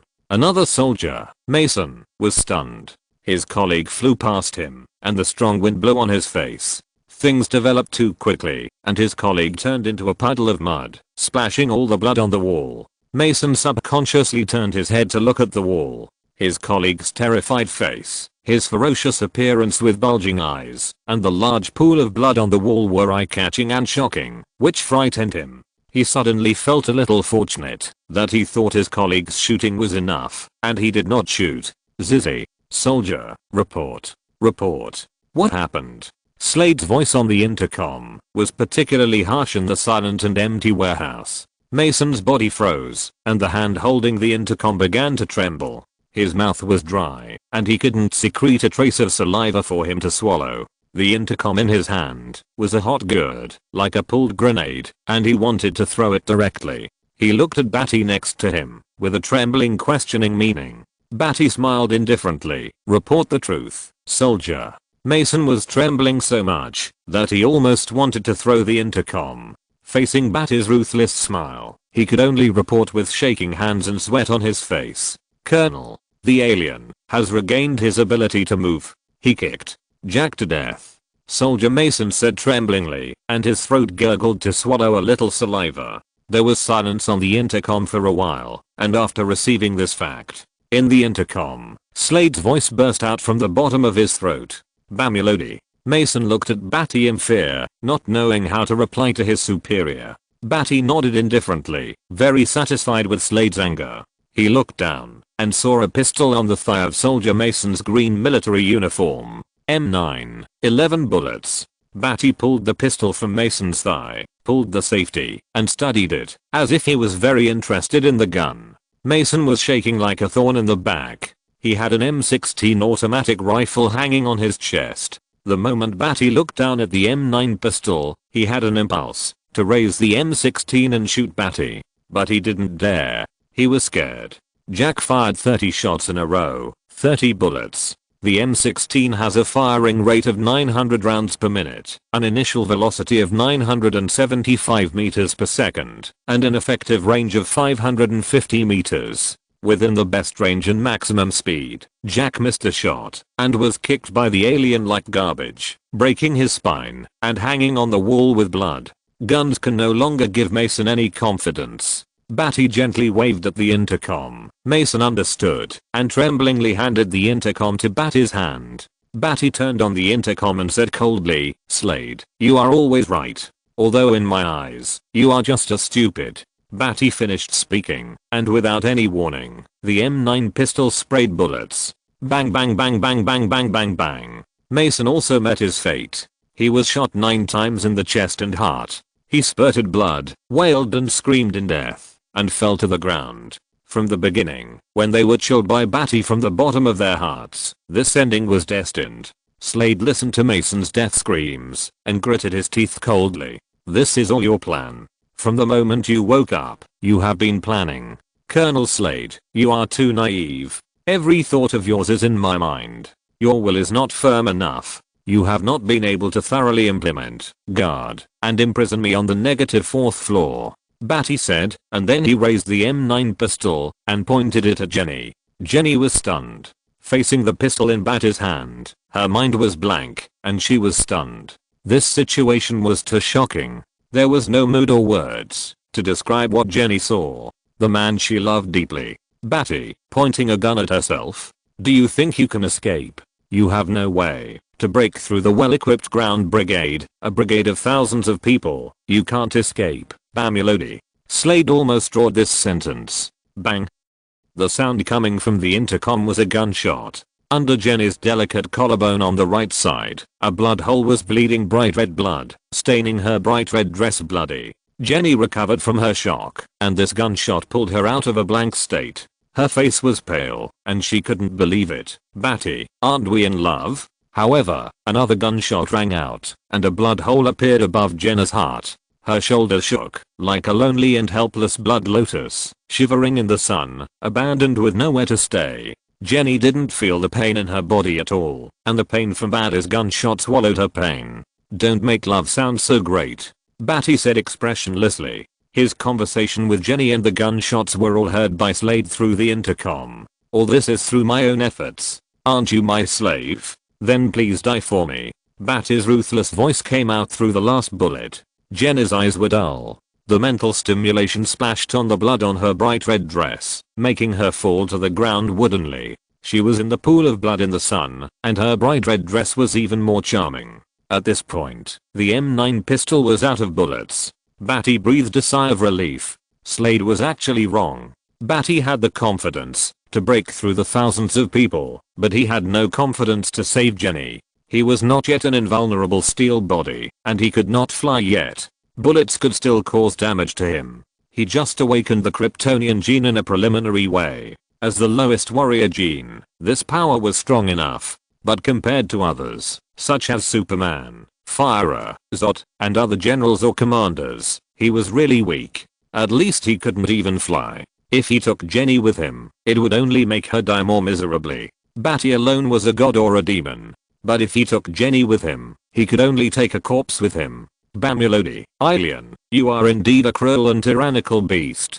Slade's voice came from the intercom again. "You who imprisoned me for a search have no right to say such things." Badi's eyes swept across Jenny's bright red dress, and he silently calculated in his mind how long it would take to get from the ground to the negative 1st floor, and how many minutes Jenny could bleed. With Jenny's value, she would not die. In the future, she might hate Badi deeply. But so what? If you don't even understand why I'm shooting you now, then you should deeply resent me for playing with your feelings. It was like this on Krypton. He betrayed everything to get what he wanted. It was still the same here. Badi felt an aimless fire in his heart, as if a brutal flame was burning in his heart, and along with his raging heart blood, the burning made him hot. He was angry with himself, but he suppressed his anger deeply. It was useless to be angry alone. He had to vent and destroy. Badi was angry and calm in his heart. Anger burned his nerves, making him think of destroying everything here.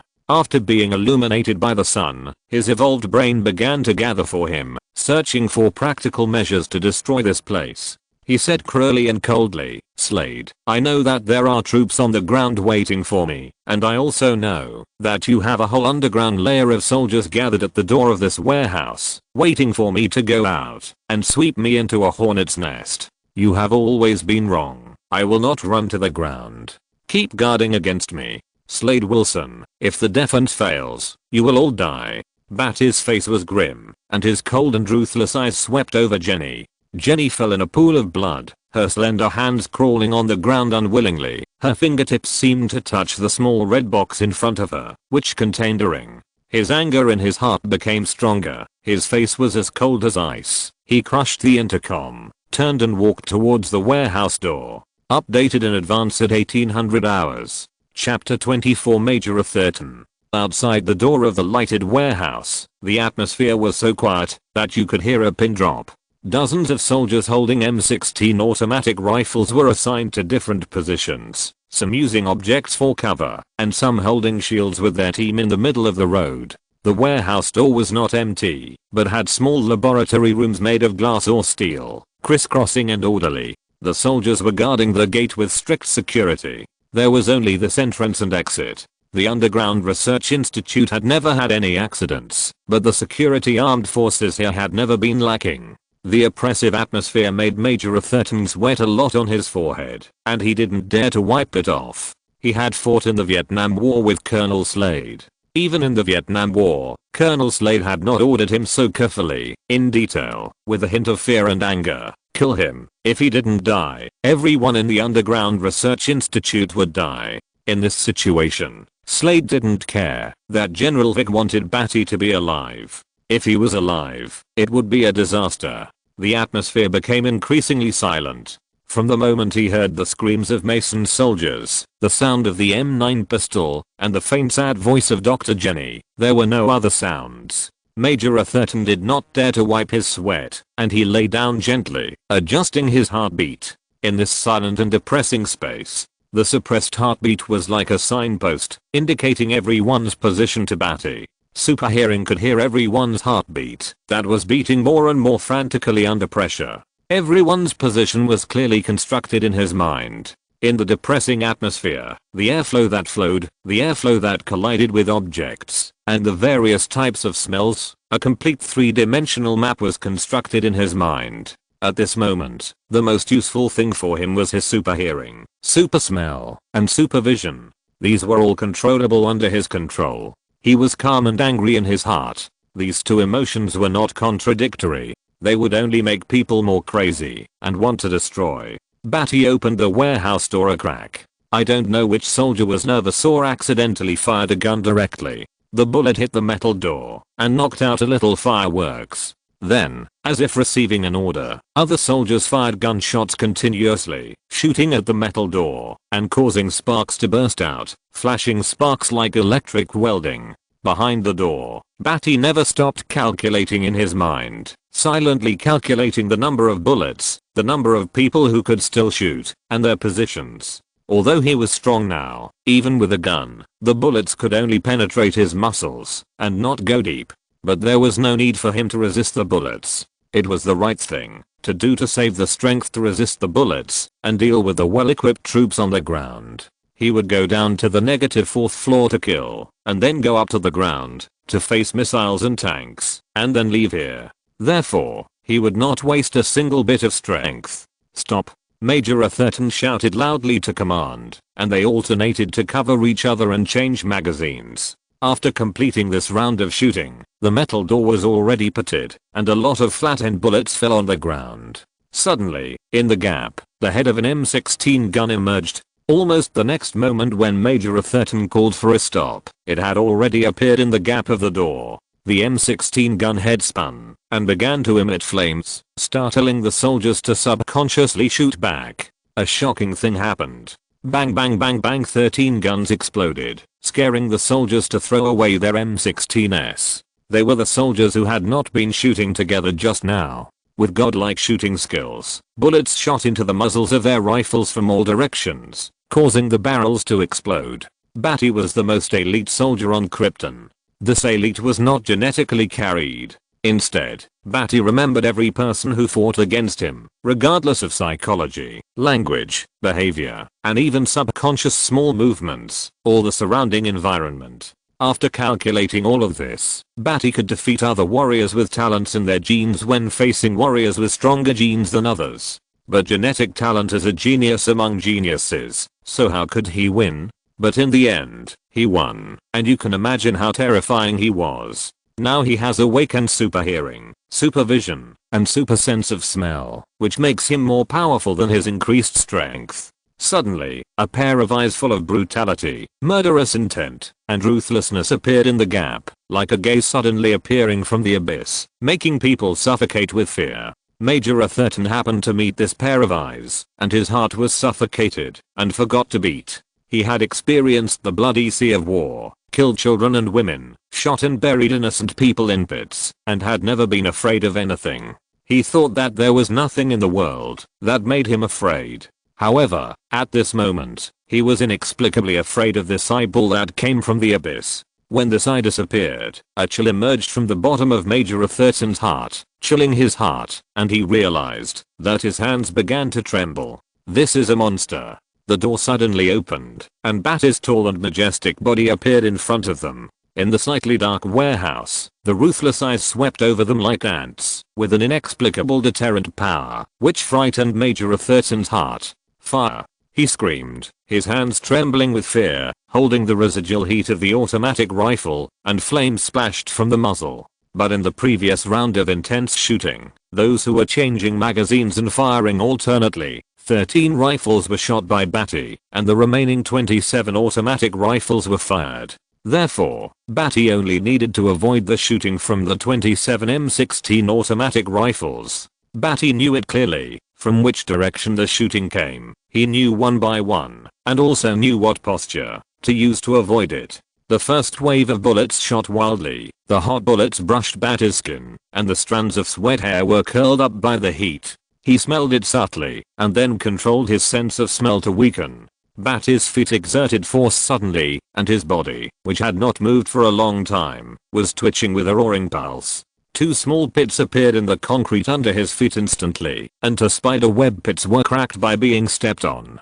He started running from the right side, which was the closest cover, a small laboratory made of steel. He leaped up like a cheetah, propped himself on the ground, and rolled on his back. In the eyes of the soldiers, he actually avoided the barrage of bullets from 27 automatic rifles. It was really horrifying. The bullets penetrated the air, leaving white tracks in his eyes, dissipating quickly, invisible to ordinary people. In Badi's eyes, the bullets only moved in a straight line.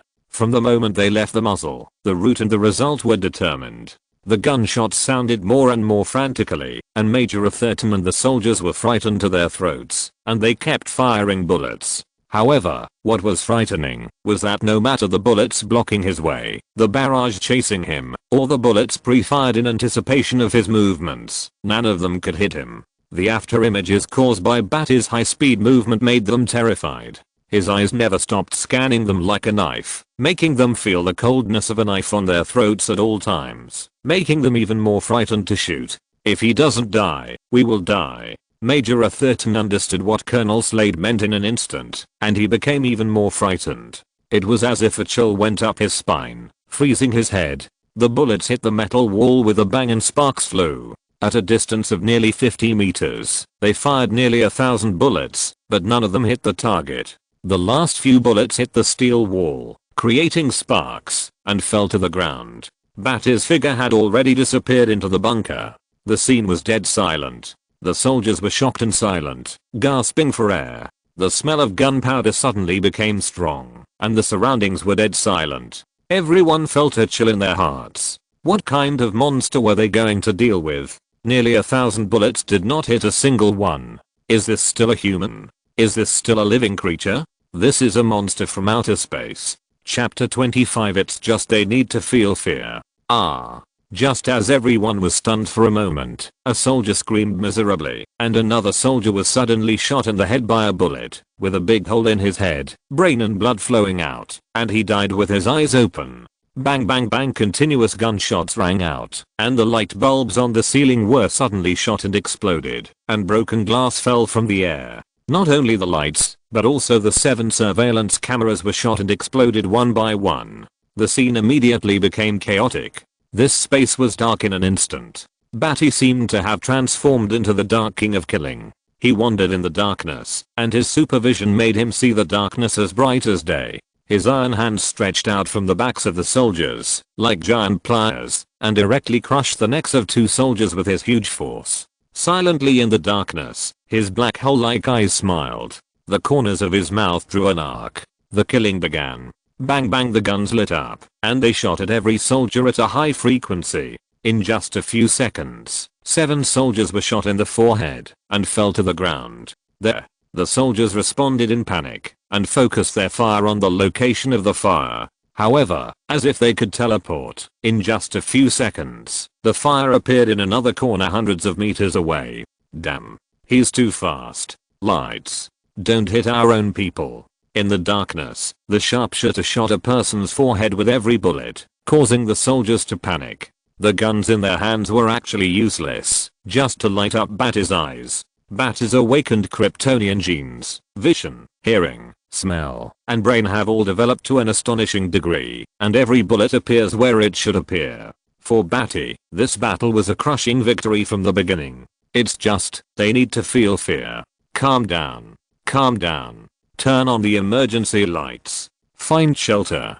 2 people stand back to back. Don't get ambushed. Major Atherton suppressed his panic and shouted to give orders. In the darkness, there was finally someone giving orders, which gave the frightened soldiers some support. The battlefield fell silent again in an instant. Major Atherton's back was wet with cold sweat. He found a soldier to stand up against his back, as if he felt that only with someone behind him could he feel safe. Although his clothes on his back were stuck to him and greasy, he pressed his back against the soldier with all his strength. The soldier was like a pillar of steel, making him feel a little more at ease. He had never encountered such a terrifying opponent. What Vietnam War?